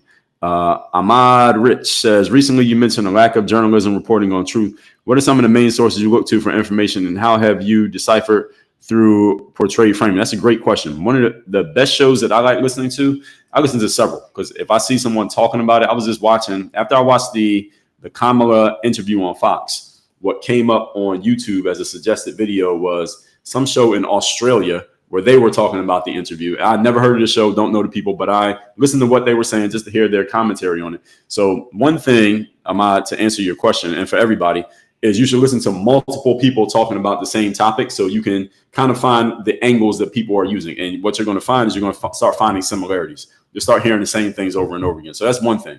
You don't have to depend on any one source. But if I had to choose one source that I like when it comes to news in America, I like Megyn Kelly. I like Megyn Kelly's show. So Megyn Kelly used to work for, I think she was with, who's she with? I can't remember who she used to work for. NBC, ABC, one of those. But Megyn Kelly was a person who was actually on the left. She was on the left, and she's the one who asked the question. If you remember when Donald Trump first decided to run for president, he did the big debate with like him and everybody who was still running for the Republican ticket before he destroyed them. And Megyn Kelly asked him the question about, you said all these negative things about women, and he interrupted her and said, only Rosie O'Donnell, and everybody laughed. And he didn't like Megyn Kelly, actually. There was a beef between Trump and Megyn Kelly, but she doesn't work in mainstream media anymore. She has her own independent platform. I think it's on Sirius, but she has a podcast. So I'll listen to it through the podcast app. So I like Megyn Kelly is one of mine that I like. I like Joe Rogan, even though he's technically not a journalist. And there's a bunch of people I follow on social media who just talk about things objectively. But again, my general answer, Ahmad, is listen to several people so you can find the commonalities. That's the best way to figure out what's happening. Don't just listen. You don't have to depend on one source. Listen to several so you can find the commonalities, and then you'll find your favorites who you like. Tara said, you got those messages, then they removed the rest. Yeah, they probably did. Silicon Valley, what do you expect? All right, TikTok. Here we go. Let's see what we got over on TikTok. So I'm going to address these questions. All right, someone said, I think I had so many comments on here, they basically pushed them down. So I can't even see. Those of you who commented at the beginning, I can't even see it.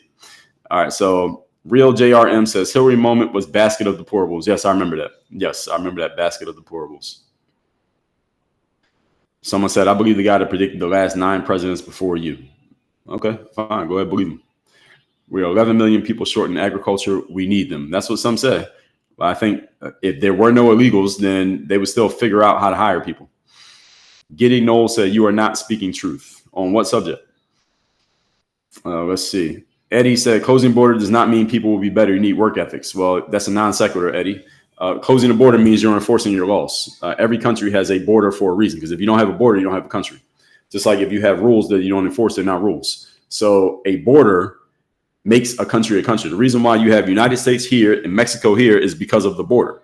So if you ever been to Mexico from the United States, in order to cross that border, you get stopped and they say, let me see your passport. Let me see your paperwork. Let me see your documentation. Why are you coming over here? They ask you those questions. Any of you who's ever flown out of the country, you know you got to go through customs. And when you go through customs, what do they say? Let me see your passport. Let me see the little form you had to fill out when you were still on the plane. Then they ask you, what are you doing in our country? How long are you going to be here? What are you bringing with you? And they vet you. You can't just cross into another country's border without without proper documentation or without proper, permission. You can't just do that. So if the United States was to just open the border and just let people in, we don't have a border. So this has nothing to do with work ethics or people being better. It has to do with we have a border. And if we have a border, that means you cannot just cross it without proper documentation, period, regardless of whether it will make people better or not. That's not how borders work. Borders are not about people being better or worse or if they have work ethic. The border is, this is our country. This is your country. If you want to come over here, you got to go through the proper channels, period. Someone said, Trim Time says, let me have a whole bunch of books behind me. Maybe I'll think outsmart. Well, maybe go do it. Go write 35 books like I did, bitch. And then you can put 30, you can put a whole bunch of books behind you like I have. All right, these are my books. All right, these ain't ever other people's books. Thank you for the comment. All right, so Real JRM says she's skipping the DC dinner tonight. I didn't know about that. Someone said Obama and Clinton showing up for the payday. Oh, that's a fact. Of course they are.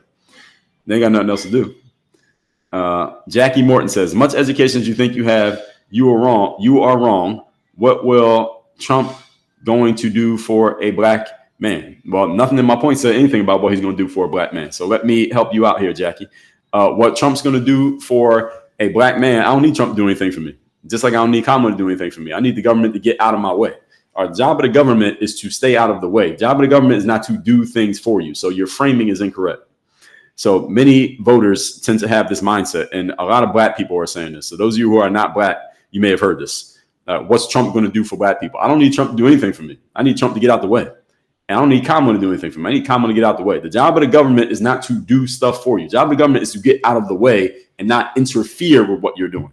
And this is the incorrect framing that a lot of voters and citizens have about the government. Many of you look at the government as if they're supposed to give you something or do something for you.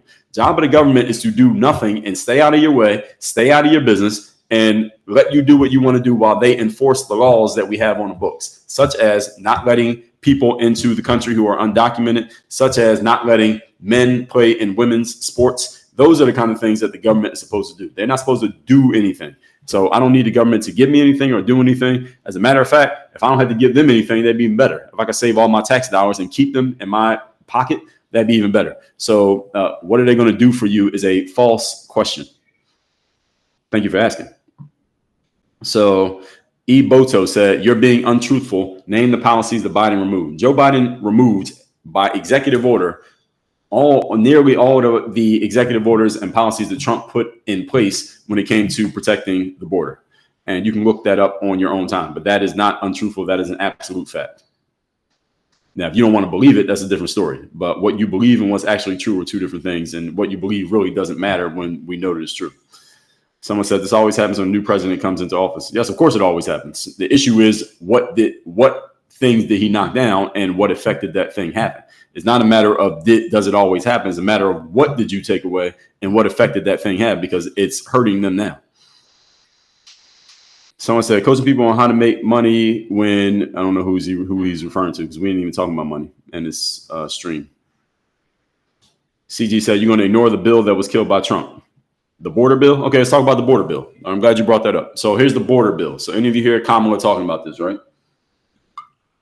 Kamala gets out and she says, well, we had because whenever they press her on the border, she's like, we had this bipartisan border bill that we got Republicans to agree to, Democrats to agree to. We're about to get that bill passed. And then Donald Trump called his Republican friends and killed the bill so he can run his campaign on their week on the border. All right, let's talk about that. Here's a couple of things you need to understand about, quote unquote, the border bill. First of all, most of the money in that bill was going to Ukraine, not to the border.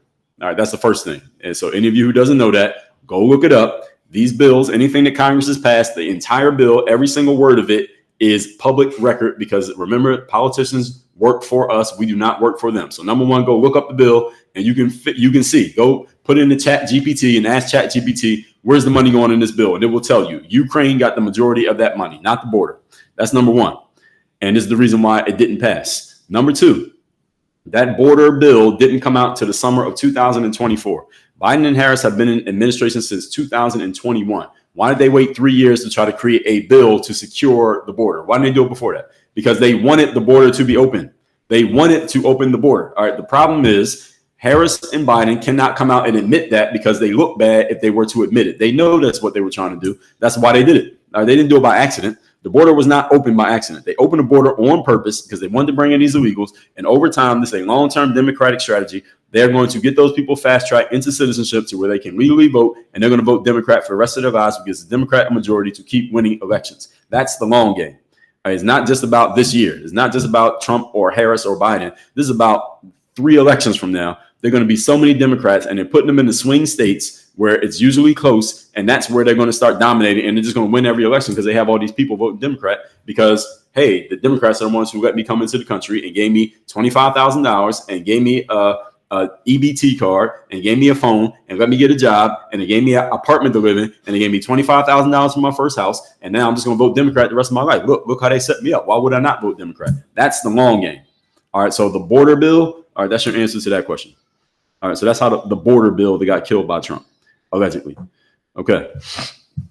So BB Lion said, tired of the same poop. I was blue for 39 years. What they do, time for something different. Black people. Yes. All right, I'm fine with that. Your vote, your choice. That's the way I say it to everybody. Border crossings is now down under Biden. Down from what, Quentin? Cut it out. Quentin Todd, nice try, but cut it out. Down from what? They say border crossings are now down. See, this is the way you lie with statistics. Down from, so it was right here with Trump. Then under Biden, it was up here, and now they lowered it to right here, and they're like, oh, well, it's down. Well, technically, you're right. But see, this is how you lie with information. You lie with facts. Yeah, it's down, but it's still 4 times what it was under Trump. Cut it out, Quentin. Nice try. I give you an E for effort, but no, cut it out. All right. Chicago said Kamala talked about realized tax at 44% and unrealized at 25%. And how would that affect us all? Well, it depends. It depends on several things. There are a lot of things that go into the tax code. Has any of you ever looked up the tax code, the United States tax code? The actual documentation is 1,000 pages long. So I would suggest you bring that question to an accountant. Because if I was to answer it, I could give you some information, but not all of it. The U.S. tax code is 1,000 pages long. So anything that's said about taxes it's very, very surface level, all of it, whether the president says it or somebody like myself says it. Someone said disaster. Real JR said disaster is an understatement. Ruth Clark said they sold out our loose steel for the wall for pennies on the dollar. That was our steel, not hers or Biden's. Yeah, okay. I don't know if what you're saying is true. I don't know that much about that, but let's just say you're saying the truth. I appreciate you sharing. KD What says we need Trump back. Well, we might get him. Your vote, your choice. Trimtown says Kamala can even talk. I think you meant to say can't even talk. Rachel said they're coming in taking all of our funds. We shouldn't be funding them. Who are you talking about? You talking about the illegal immigrants? That I would agree if that's what you're talking about. Well, and what they're doing is creating funds. It's not really our funds. What they're doing is they're just creating money out of nowhere. That's what they're doing through the Federal Reserve, which is not federal. There are no reserves, and it's not a bank. Who I wonder 6544 says she owned Brett. Well, who I wonder, I think you were watching a different interview than I was. But if you're a Kamala supporter, then I understand that's the framing. So I understand. I didn't see that, but if you saw that, you have a right to your opinion. Charles said, "What Trump leaves a conversation interview, he don't stay." I don't know what that means. CG said, "Trump defends Russia. You are lost, brother." What is your issue with Russia? So, guess what? I just got a violation warning. It says your live is flagged for civil and election something that I said. I think I read that R word that you just said, CG. I can't say that word anymore. All right, so don't type that word in the comments because if I read it, I get a violation warning. I just got a violation warning from TikTok for reading the R word. That's a country that's across the ocean. I can't say that word. I think that's what I said. So I got to be careful even reading y'all's comments. TikTok has this very sensitive violation AI software. That's nonsense. Tara says, "See, they removed me. Careful." Yeah. So I got to watch out. TikTok, watch what y'all writing in these comments. I can't read every word that y'all say because they'll kick me off of here. So let's see. Malika Starr said, "How do you count how many illegals is there? Clicker at the border." This is estimates, and they don't have all of them. That's the issue, Malika, is that's just the numbers that have been reported. Yes, it's been reported 12 million illegals since the Biden administration opened. That's been reported, but there are a bunch more that they didn't count. So let's just say instead of 12, it's actually 20. But reported is 12. Just like with Trump, reported was 2. So Tilford Briscoe says, I guess your conspiracy theories books sell good. What book do I have on a conspiracy theory? All right, nice try, but come on. Bring some substance to these comments. All right, so Summer Brown said, all the inflation and prices increase is because of Trump did not handle COVID. All right, that sounds good. All right, not going to work, but it sounds good. All right, Shauna said, if anyone's rigging the election, it's Trump. Yeah, okay. We haven't had an election yet. It didn't happen yet. It's in a couple weeks. Gardy said, so you're supporting Benedict Trump, a traitor who should be in jail with all those books behind you. What do my books have to do with who I'm supporting? And I'm not supporting either one. Yesterday, I did 90 minutes on Kamala why she's going to win. Today, I did 90 minutes on Trump while he's going to win. So how am I supporting anybody? Tell me how I'm supporting anybody when I did 90 minutes on each candidate and why they're going to win. Explain that to me. Well, you can't because it doesn't even make sense. Someone said, Etsy said, people are voting for Kamala. If you think Trump's going to win, you're in a bubble. Okay, well, people are voting for Kamala, but people are voting for Trump too. So what do you mean? Roughly half the population is going to vote for each candidate. So Ruth said, Fox News did a great job. Kamala failed. No yes or no answers. Well, yeah, I think she failed, but there are other people who are framing it as if she did well. I don't think she did well. Someone says, scary to think of Kamala meeting with foreign leaders if she wins. Well, she might win, so you need to get over that fear. Joni says she played the blame game, and that's what people do when they don't have answers themselves. Yes, well, all politicians do that. And I gotta say, yes, you're right, Joni, but all politicians do that. No politician doesn't do that. Trump does that sometimes too. So Tim Tum says, if Biden was bad on foreign policy, why is the R-word country, why is their economy destroyed from the war with the U-word? I can't say that country. And said, if he was bad on foreign policy, why? Well, first of all, I didn't say anything about Biden's foreign policy, so I never mentioned that. So you're asking me a question of something that I never said. Someone said, are illegals shooting up schools? I don't know. Are they? Are you asking me or telling me? Dope Path Carney says, Trump has and does nothing. Okay, well, you can keep saying that, but if he has and does nothing, you wouldn't even be commenting on his live and you wouldn't be watching it, would you? If you really believe that. So user said, oh my goodness, are you saying that Trump is accountable? All of you are delusional. Okay, well, you're not offering any reason to back up what you're alluding to here. What are you actually saying? Say what you actually want to say instead of just throwing that out. Malika said, have you read Project 2025? Project 2025 is like 300 pages. So no, I have not read it. Have you read it? All 300 pages? Or have you just heard about the highlights and you want to talk about the stuff that you heard? Because if you read it, then I want you to confirm, Malika Starr, did you read all 300 pages of Project 2025? Most people have not. They just heard what they heard and then they repeated it, which I'm going to suspect that's what you did. But if I'm wrong, you can let me know. Charles said Trump brought more alligators to the swamp. Okay, some said. Ruth said she has more word salad on her Fox interview. Well, yeah, she did have some word salads in there. I agree with that. Diego Martinez said, how do you feel about Trump not wanting to do interviews that requires fact checking? Here's the issue with fact checking. Glad you asked that question. First of all, folks, facts don't matter nearly as much as they used to. Facts used to matter a lot. The issue is people started playing games with facts. So facts stopped mattering. And what matters more than facts, folks, is the truth. The truth is all the facts in full context and with nothing left out. See, you can handpick a fact. I can handpick any fact about you. Like, who asked me that question? Diego. Like, if somebody asked me to find out about you, Diego, I could find a couple of facts that make you look like a terrible person and present those facts. And they're facts. And you can't tell me that they're not facts. But if I want to know the truth about you, Diego, I would have to get all the facts, which is the whole story of your life, not just the pieces that I want to use to make you look bad or to make you look good. This is the issue with fact checking, is that people only pull out the facts that they want to use and they ignore the facts that they don't want to use. So that's the issue with fact checking. So Trump not wanting to do interviews that require fact checking. One of the reasons why that makes sense for Trump is because the people who want to fact check him are the people who are against him, i.e. the mainstream media, and they don't do the same level of fact checking on his opponent. So it makes sense to me when he says, I don't want to do it because they're doing it to me, but they're not doing it to the other person. He's absolutely right. So Diego, if you disagree with that, you tell me. Dope Pass says Red Pill. I don't know. Red Pill equals, I don't know how anything works, with a laughing face. I don't know who he's referring to when he says it. Mikoto said there were actually 3 attempts now. Yeah, I did hear about another one. 3 attempts on his life? Okay. Scotty Piccoli says, keep up the good fight. Well, I told you I did Kamala yesterday. Don't get too excited. All right. Deba says, have you been down the rabbit hole Disney Hollywood? I've read a little bit about it, probably not as much as is available. Quentin said Fox Live for Trump. Okay, well, if you believe that, Quentin, then we also got to go with what MSNBC, ABC, NBC, and CBS are doing for Kamala and CNN. So again, see, this is how you can lie with facts. So let's say it's a fact that Fox lied for Trump. Now tell me what all the other platforms did for Kamala. If we're going to be truthful here. Someone said, how much is the R word country that I can't say?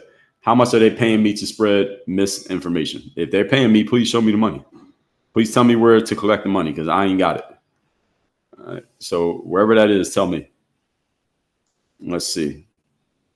Someone said the 2 attempts on his life were staged. Well, you got to prove that. If you say that that's the case, you got to prove it. So let's see. Bird says Trump will not win. He might not. Maybe he will, though. What are you going to do if he does win? Let me ask you that question. Bird, if Trump wins, what you going to do? Etsy said he picked the worst people to support him. They all hate him now. Well, they might have hated him before. But see, after he publicly fired them, then they start hating him out loud. Mama Mia says, what policies of Trump will help anyone beside the rich? I don't know. And frankly, Mama Mia, I don't care what policies are going to help anyone besides the rich. I don't want any politician to do anything to help me. The United States government is $35 trillion in debt. What are they going to do to help you, Mama Mia? What's Kamala going to do to help you? The United States government is $35 trillion in debt. Mama Mia, what is Kamala going to do to help you, being that she has no money to give you? She doesn't have any money, so how's she going to help you? Please articulate that for me. Real JRM said Trump and Vance are winning this thing. Prepare for chaos and blackouts. There will be chaos if they win. I do agree with that. Someone said they are the ones causing the division. I don't know who they is that you're referring to. Let's see. I'm looking for more comments. I'm reading through TikTok comments, by the way. Someone said Platerza. Kamala is trying to distance herself from her own administration. Well, she's failing at it. That's the problem. Platerza. She's trying to. I think she wants to distance herself, but she's caught in the middle there because she distances herself too much. Then she's kind of slapping Joe Biden in the face, and Joe Biden's the one who put her on. So she's kind of stuck with a hand tied behind her back, which is why Trump should keep hitting her in the face because she can't defend herself. Too Little Too Late said Trump will win because people are realizing finally what's happening to we the people and we are tired. If he wins, that's one of the reasons. You're right about that. The Culture Code says we are not going back. Vote blue. Okay, maybe. Malika said, where are you getting your information? What information? Which information are you questioning? Liz Terry says Sky News. Yes, I think that was the name of the show that I was watching. Yes, I think it was Sky News. Tilford Briscoe said, you listen to Fox. No, I don't listen to Fox. I don't listen to any mainstream media outlet. I listen to independent people. I told you Megyn Kelly's the one that I like the most. Someone keep asking, is the R word country an enemy to you? First of all, I can't say their name out loud because TikTok gave me a violation for saying their name. So I can't say that country's name that starts with the letter R. Are they an enemy? In what way? In some ways, it can be good. In some ways, it can be bad. So it's hard to give a black and white answer to that. Yeah, Sky News Australia. That's the video I was watching. Let's see. Someone said too much Fox News. I do not consume Fox News. So again, if you disagree with what I'm saying, disagree with my point. All right, don't go above the point. JB said Megyn Kelly is amazing. Yeah, I like Megyn Kelly stuff. Yes. Someone said, I thought we weren't supposed to trust the media. Megyn Kelly's not the media. She's independent now. She doesn't work for a mainstream company. She's an independent person sharing her independent position. Etsy said, you and Trump don't need to speak the same language. He talks from the gutter like a mobster. Well, how you know I'm not from the gutter? I'm not a mobster. Do you know me from somewhere? So how do you know we don't speak the same language? Non sequitur. Fallacy. All right. Been there, done that says, love Megyn. Yeah, I like Megyn stuff. Megyn does a pretty thorough job. Melissa said, do you think there will ever be an honest election? Well, ask me that question in 3 weeks. And let's see. If there's an honest election, we should know the answer by the end of the night. And that's what I like when we used to know the answer by the end of the night. I don't like this. Like in 2020, I didn't like what happened. That whole 3 weeks and weeks before we knew the answer, I didn't like that. Quentin says Sky News is owned by Rupert Murdoch. Okay, what's the first time I ever heard of them? I don't listen to them on a regular basis. I just saw their video today. Real James said Megyn Kelly is a truth teller. She appears to be to me. Deba said, oh, yeah, Candace Owens. I do consume Candace Owens as well. I like Candace as well. And Candace used to be part of, what's the name of that company she got fired from? Yeah, whatever that company was. And now she's by herself now. Candace is independent. So I like Candace Owens stuff as well. So yes, good name to bring up. Thank you for educating yourself and then educating us. So thank you, Michelle. Glad you got it. Valbona says she was a Democrat. Yes, as well. Candace and Megyn were both on the left, and they have flipped it around.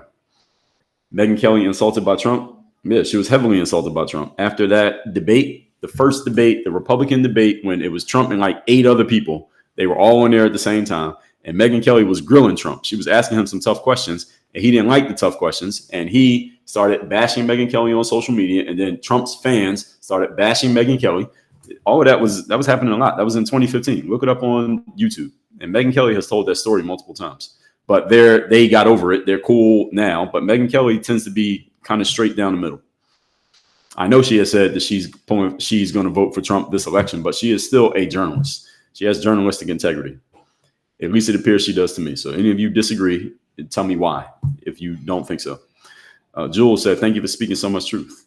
Well, thank you for consuming it. Quentin said Megyn was on Fox. Okay, there you go. I think she might have worked in multiple places, but she's independent now. That's what I know. Fox News, that's who Megyn Kelly worked for. She was never left. Megyn Kelly was not a Trump fan. I can tell you that. So whether you think Fox News makes her right, you can go verify or tell me I'm wrong about that. This person keeps asking the same question about the R-word country. Please stop posting the same question over and over again. I know people do that in the comments. They post the same one until it gets a response. Virtually Nayla says, oh, that's cute. Folks think Trump is going to win. Well, half the country is going to vote for one and half the country is going to vote for the other. So it sounds good to be have that arrogance now, but if he ends up winning, what you going to do then? He might win, he might not. So let's see. Tim Pool, I have seen Tim Pool stuff. I don't consume his stuff all the time, but Tim Pool seems cool. I haven't consumed enough of his stuff to really say. Ashley says, is giving a tax cut for the rich really help the middle class and inflation? Well, Ashley, here's the answer to that question. Nothing the government does is going to help the middle class and inflation. Inflation will continue to rise for the simple fact that the United States government has no money. So if they want to give you money, they must go to the Federal Reserve and get more money put in circulation. And every time more money gets put in circulation, that means inflation will increase.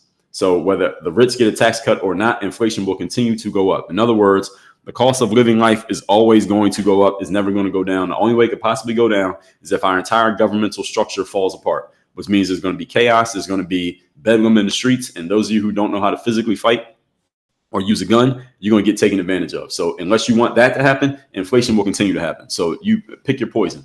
All right, pick a struggle, Ashley, 2105. So tax cuts to the rich really don't matter. If they get a tax cut, so what?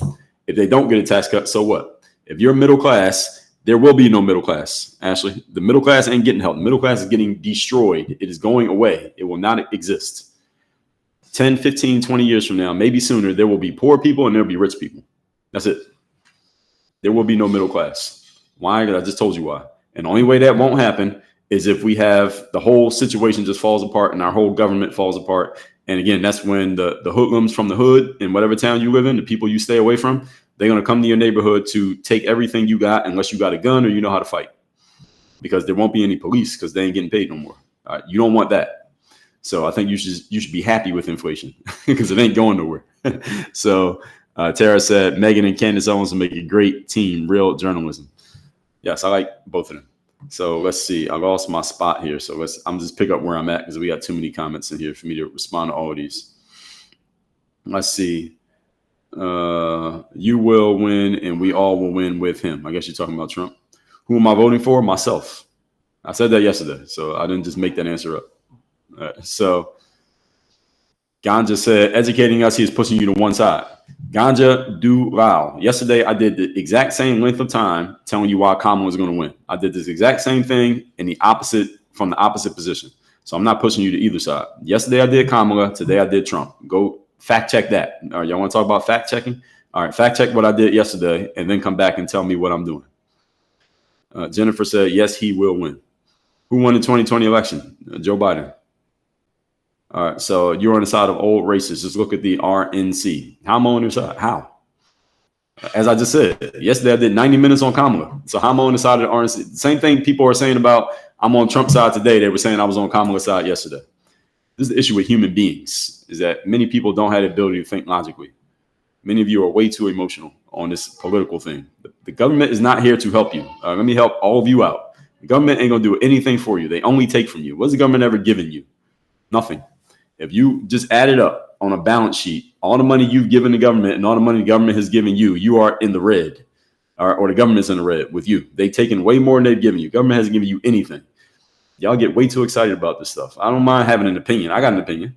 I did 90 minutes yesterday, 90 minutes today. So obviously I have an opinion, but I'm not emotionally engaged in either side winning this election.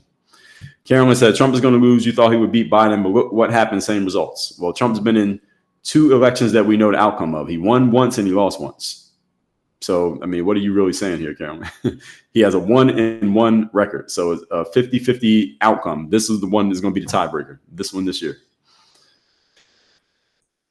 So CC said he's never won the popular vote, so it's not exactly half the population.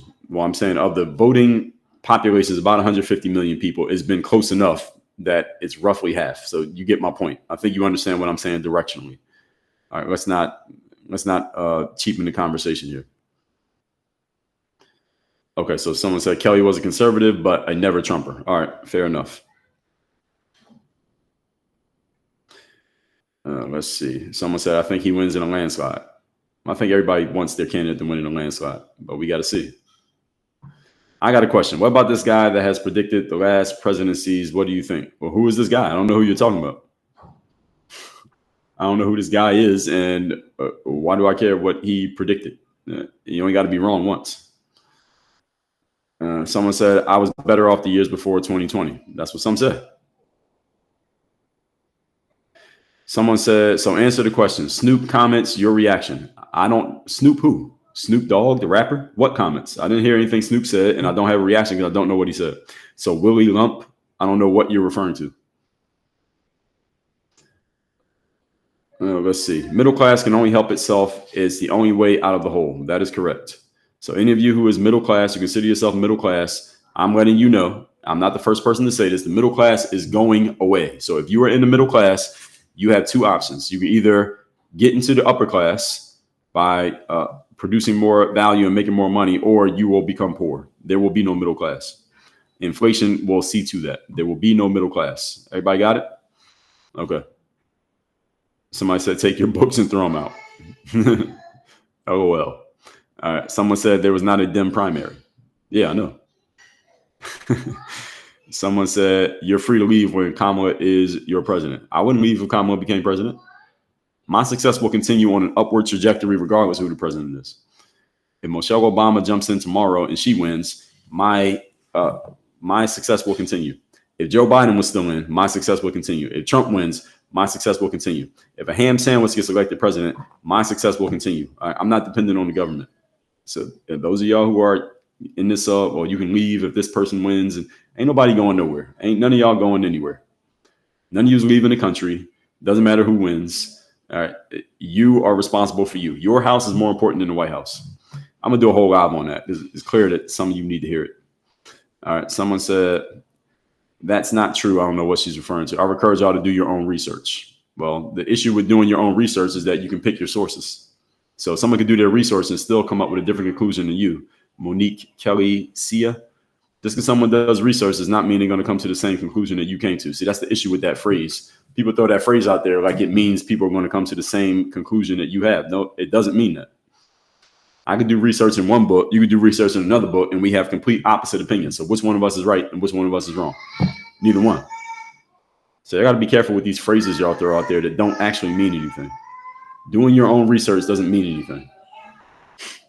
Someone said the House always wins. Exactly. That's true. Someone said the government gives what its people demand. No, it doesn't. Plant Daddy, AK, that's incorrect. What if the people demand money? The government's $35 trillion in debt. How are they going to give it to you? So what they're going to do is go to the Federal Reserve. They're going to say, give us some money. Federal Reserve is going to print up a whole bunch of money and quote unquote give you money, right? So let's say the government gave everybody $100,000 in cash. They could do it if they wanted to. Here's the problem. inflation is going to take that whole $100,000 back from you. That's the problem. So they are not actually giving you money. The biggest tax you pay is called inflation. It's not the taxes you pay on April 15th every year, or the check you got to write to the government, or the money gets taken out of your paycheck. The biggest tax you pay is the cost of life rising every single year. It's called inflation. Most people don't notice that tax. So this is why most people don't talk about it, because they don't understand how it works. So I'll just explain it to you. The government does not give you what you demand, because the people demanded money. The government does not have a way of giving it to you without taking it all back from you at the same time. Someone said, what's the government give illegals? Now, the government is handing illegals a whole bunch of things, and we're paying the bill. That's the issue. That's the problem. So if the government does give something, then everybody else pays the bill. So when Joe Biden said we're going to forgive student loans, those loans, y'all know that money still gets paid, right? Y'all understand that? So when Joe Biden said, if you got $50,000 in student loans, you don't have to pay it anymore, that $50,000 still gets paid to the bank that holds that loan. It just gets paid by somebody else. So again, all the government can do is move the money around. They don't have any money to give. They don't have that kind of power. Government is broke. Okay, and government is not actually broke. Government is in debt. It's worse than being broke. Broke is at zero. Government is $35 trillion in the red. Now, do y'all understand this? There's a website called usdebtclock.org. Go look it up, and it gives you a live running tally of how much money the government is in debt. And it tells you every single sector of the government, how much money they're in debt. And the numbers are actually moving on the screen while you're looking at it. Go look it up. I'm going to pull it up on my phone right now so y'all can see it. It's called usdebtclock.org. And it tells you exactly how much money the United States is in debt. usdebtclock.org. It's hard to see on here, so I'm going to put it. Oh, they got an app too. I didn't know they had an app. So they have an app. So this is usdebtclock.org. This is what the website looks like. So it shows you all these different sectors, and it shows you all the money the United States is in debt with a running tally. So right now the number is $35,710,819,195,000, and the numbers are going so fast that I can't even keep counting. All right, now it's at 300,000. Now it's at 400,000. Now it's at 500,000. That's how much money we're spending every single second. I just went from 300,000 to 500,000 in 10 seconds. That's how much the United States government is in debt. So any of you thinks the government is going to give you something, you are delusional. You don't even understand how the government works. All right, government gets richer, the poor get poorer. Well, the people who work in the government get richer, and the poor get poorer, and the rich get richer too. Now, don't forget about the rich. Don Gartland, the rich can get richer too. So any of you who wants to get richer, I suggest you become rich.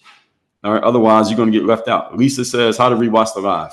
Just go to my profile. When I'm done, it'll be on my profile. All right, so I'm gonna do a few more of these. Then I gotta go. I go to the bathroom again.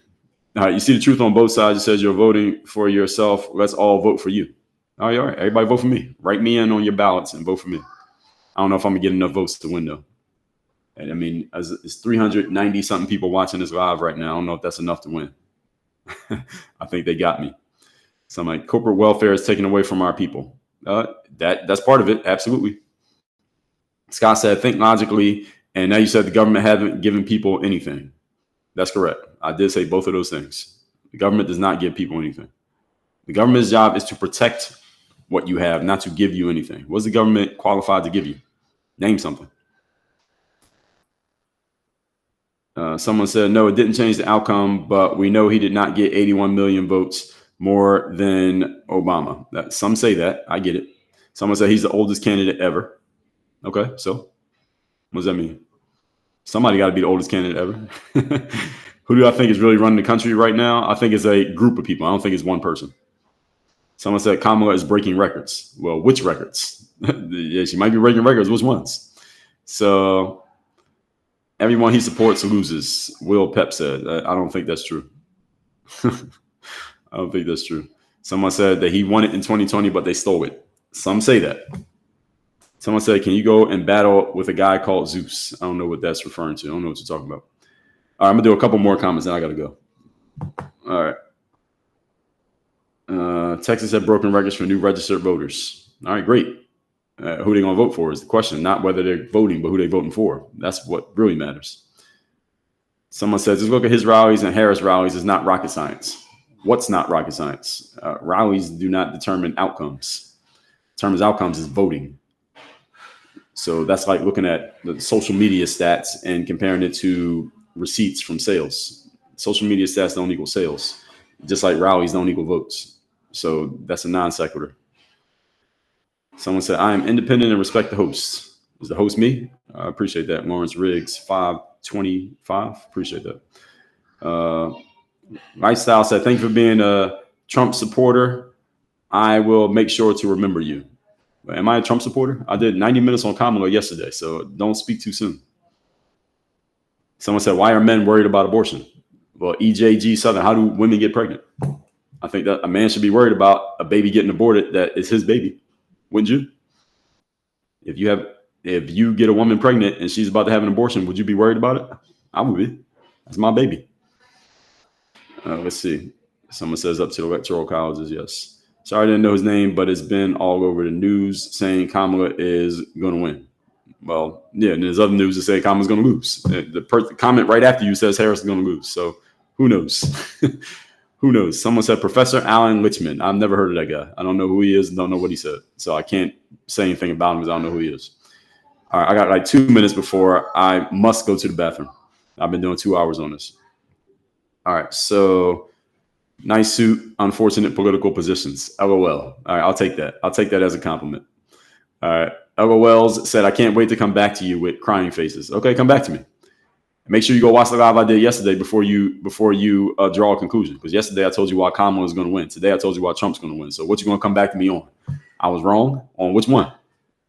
I did both sides. So I actually can't be wrong. I hedged my bets. 24 Zato says, you're just repeating what you hear. Okay. And then he said, so you're playing the middleman. You must sell cars. I'm being objective and giving you both sides of the conversation. I mean, what issue do you have with that? Do you want me to pick a side? Would that make you feel better? Erica said, please explain how the middle class would be wiped out because the cost of living is going to continue to go up. So if you cannot afford that cost as it continues to rise, you can't be middle class anymore. You're going to be poor. And the only people who are going to have money are the people who are rich. Those are the ones who are making money, not spending money. They're making money based because they're the ones who are selling the stuff that you're buying. So those of you who are concerned with the cost of living, somebody's making money every time you pay those costs. When you pay your rent, somebody's making money. When you pay for eggs, somebody's making money. When you pay for your car, somebody's making money. When you pay your insurance, somebody's making money. The rich are the people who are making money when you pay for those things. And the poor are the people who pay when you pay for those things. Eventually, the prices, inflation keeps going up because the government keeps printing money because they don't have any money to give you. So every time the government gives you money, they're printing money through the Federal Reserve, which is not federal, it's not a reserve, it's not a bank. They print money. Inflation means the cost of things go up. That means middle class people who call themselves middle class, they keep not being able to afford life because the costs keep going up. So eventually middle class actually becomes poor and broke. And the only people left are the rich and the poor. All right. Does that answer your question, Erica? Thank you for asking. Let's see. We had to vote. Nobody knows who's going to win. Tara said, great lives over the last 2 days. Careful of being. Yeah, I know. I already got kicked off TikTok before, so I know how to not say certain stuff. Thanks for jumping on here, Tara. Good to see you again. I'm about to be off air in a second as well. I told you I had 2 minutes, and it's already past 2 minutes. So voting Trump is voting qualified immunity for police. No, that's not happening because the president does not have the power to actually do that. The police are local, state government, and the president is federal government. So he actually can't give qualified immunity to police. That's a campaign promise. That's not something he can legally do. And he's not even allowed to do that based on the way the government is set up. So, Relentless Harrison, you actually don't really know what you're talking about. Nice try, though. Thank you for thank you everybody who came through with the gifts and the bolts and all that stuff that came through while I was talking. I saw y'all, so thank you. Let me acknowledge those people in a second. Who are the people that came through with those? Let me point them out. KS code Pete 49. Ruth and Family 3, I appreciate you. There was others too, but I don't know where they are. I don't know how to see that. But everybody who came through with a gift while I was talking, thank you. I see y'all. Thank you. Let me see. Tarian said, you can go. I think he didn't like what I said. Well, Tarian, go watch the live I did yesterday where I said why Kamala was going to win. So then you'll probably be happy. So if you didn't like this one, you'll be happy about the one I did yesterday. Someone said, if Kamala wins, do you think Trump will refuse to certify? Well, Trump doesn't have the power to certify because he's not in office. So he's not responsible for certification. Congress does that. So your question is a false one. Robin James says, MAGA, when was America great to people of color? Well, first of all, it's a campaign slogan. Secondly, America, well, people of color. What do you mean by people of color? Actually, let me ask you a clarifying question. Do you mean black people? Because people of color is a big group of people these days, especially with the immigration that we have coming in. So I would need clarifying information from you when you say people of color. If you're talking about black people, I would say that before the civil rights movement, before civil rights, black families were much more together. We had a much higher rate of two-parent homes, and we were doing much better educationally, and we were doing much better economically before the government started handing things out to black people. This is back when the government actually had money, not now when they don't have money. So black people were actually doing well before the government started handing things out, and black people stopped doing for self. That's my answer to your question. So what else do we have here? Anything else? Buster said, if he said he meant this, so he lying about everything he says. No, not necessarily. You have to understand the difference between puffery, which is what salespeople do. It's called puffery. It's a literal term. It's actually a legal term where you talk something up. It's like if I'm selling you a used Toyota and I tell you it's the best car money can buy. Is it really? Technically, no, probably not. But I'm allowed to say it because it's legally allowed when you're selling things. So that's a communication quirk that Trump has. He talks like that all the time. But if you think he's lying, that's fine. You are entitled to your own opinion. Your vote, your choice. How do I think the battleground states will go? Well, if I can answer that, I probably wouldn't be talking to y'all. I'd be selling that information for a whole lot of money. And again, yesterday I did a whole hour and a half on Kamala. So any of you mad about anything I'm saying about Trump today, go watch the one I did yesterday. So I did Kamala yesterday. I did Trump today. So if you don't like what I said today, go watch the one I did yesterday. You'll be happy. And vice versa. Someone said, don't you get exhausted having to explain your orange Jesus? Well, like I just said, I did Kamala yesterday. I'm doing Trump today. So if you're mad about this one, go watch the one yesterday. You'll be happy. All right. So let's see. Anything else we got here? Okay. All right. That's enough. So everybody, work on your game university. That's where I'll do all my coaching. And if you want to work with me directly, that's what we do. I don't always talk about current events like politics, but every now and then I will. Being it is an election cycle, I'll probably talk about this a few more times during this, hopefully only 3 more weeks. But then after whoever wins, there's going to be a whole bunch of talk based on that and whatever comes up. So every now and then I talk about current events, not every day. So if y'all want me to talk about current events every day, you're in the wrong place. But I will talk about it every now and then. But I do these lives every weekday, Monday through Friday, starting at 8 a.m. Eastern. I usually do not talk for 2 hours. Today I did 2 hours. I don't usually do that. Usually I go anywhere from 30 to 60 minutes. This is a mindset, business, personal development, professional development. And I do not have a political affiliation. I'm not part of any political party. If you didn't like what I said here today, let me say it for the 30th time here today. Yesterday, I did the same amount of time talking about why Kamala was going to win. So if you didn't like me talking about why Trump's going to win, go watch the one I did yesterday. I told you that Kamala was going to win. If you like what I said here today, go watch the one I did yesterday. And I'm going to piss you off because I told you why Kamala was going to win. I can argue both sides of any conversation. So any of you who's mad today, you would have been happy yesterday. And any of you who's happy today, you would have been mad yesterday. What I will tell all of you in conclusion is do not get so excited about the government. It is not designed to give you anything. It is designed to take from you. The government has not given you more than it's taken from you. Add up all the money you've had taken from you from taxes and add up everything the government has given you. You can see that the government has taken a lot more than it's given you. The government gives you nothing. The government's job is to protect your rights, not give you rights, protect your rights, and stay the hell out of the way. That is the job of the government. Stop getting so excited about this stuff. Have an opinion. I got an opinion, but do not get emotionally engaged in this stuff because your candidate might win. Your candidate might lose. You are responsible for you because the middle class is going away. There will be rich people and there will be poor people, regardless of who wins this election. Even if Trump wins, there will be rich people and there will be poor people in the next 25 years, maybe less. That is going to happen. There will be no middle class. So any of you consider yourself middle class, you better make some decisions and do some things to empower yourself because they will. This will happen, and it's not because of the government. It actually is because of the government. It's because inflation is going to cause prices to go up, and eventually you're either going to be rich enough to pay it, or you're going to be so poor that now the government has to give you something they call welfare. And I will tell you, I don't have personal experience, but from what I've heard, you don't want to be there. All right, so that's what y'all really need to focus on rather than Trump and Kamala because it's much bigger than that. Everybody got that? So hopefully you all enjoyed what we did the last 2 days. This was entertaining. This was fun. But again, there will be rich and there will be poor. And I suggest you get in the rich side. All that said, everybody, tomorrow we'll be doing another live. Probably not about a current event. We will see. But if you like this one, come back tomorrow. I give this kind of game all the time on different subjects. I have that type of skill. That's why I got these books in the back. These are my books, by the way. WorkOnYourGameUniversity.com. You want to work with me directly. I got to go to the bathroom. I told you that 15 minutes ago. We out of here. Work on your game. We out. Thank you, Crespo. Good to see you.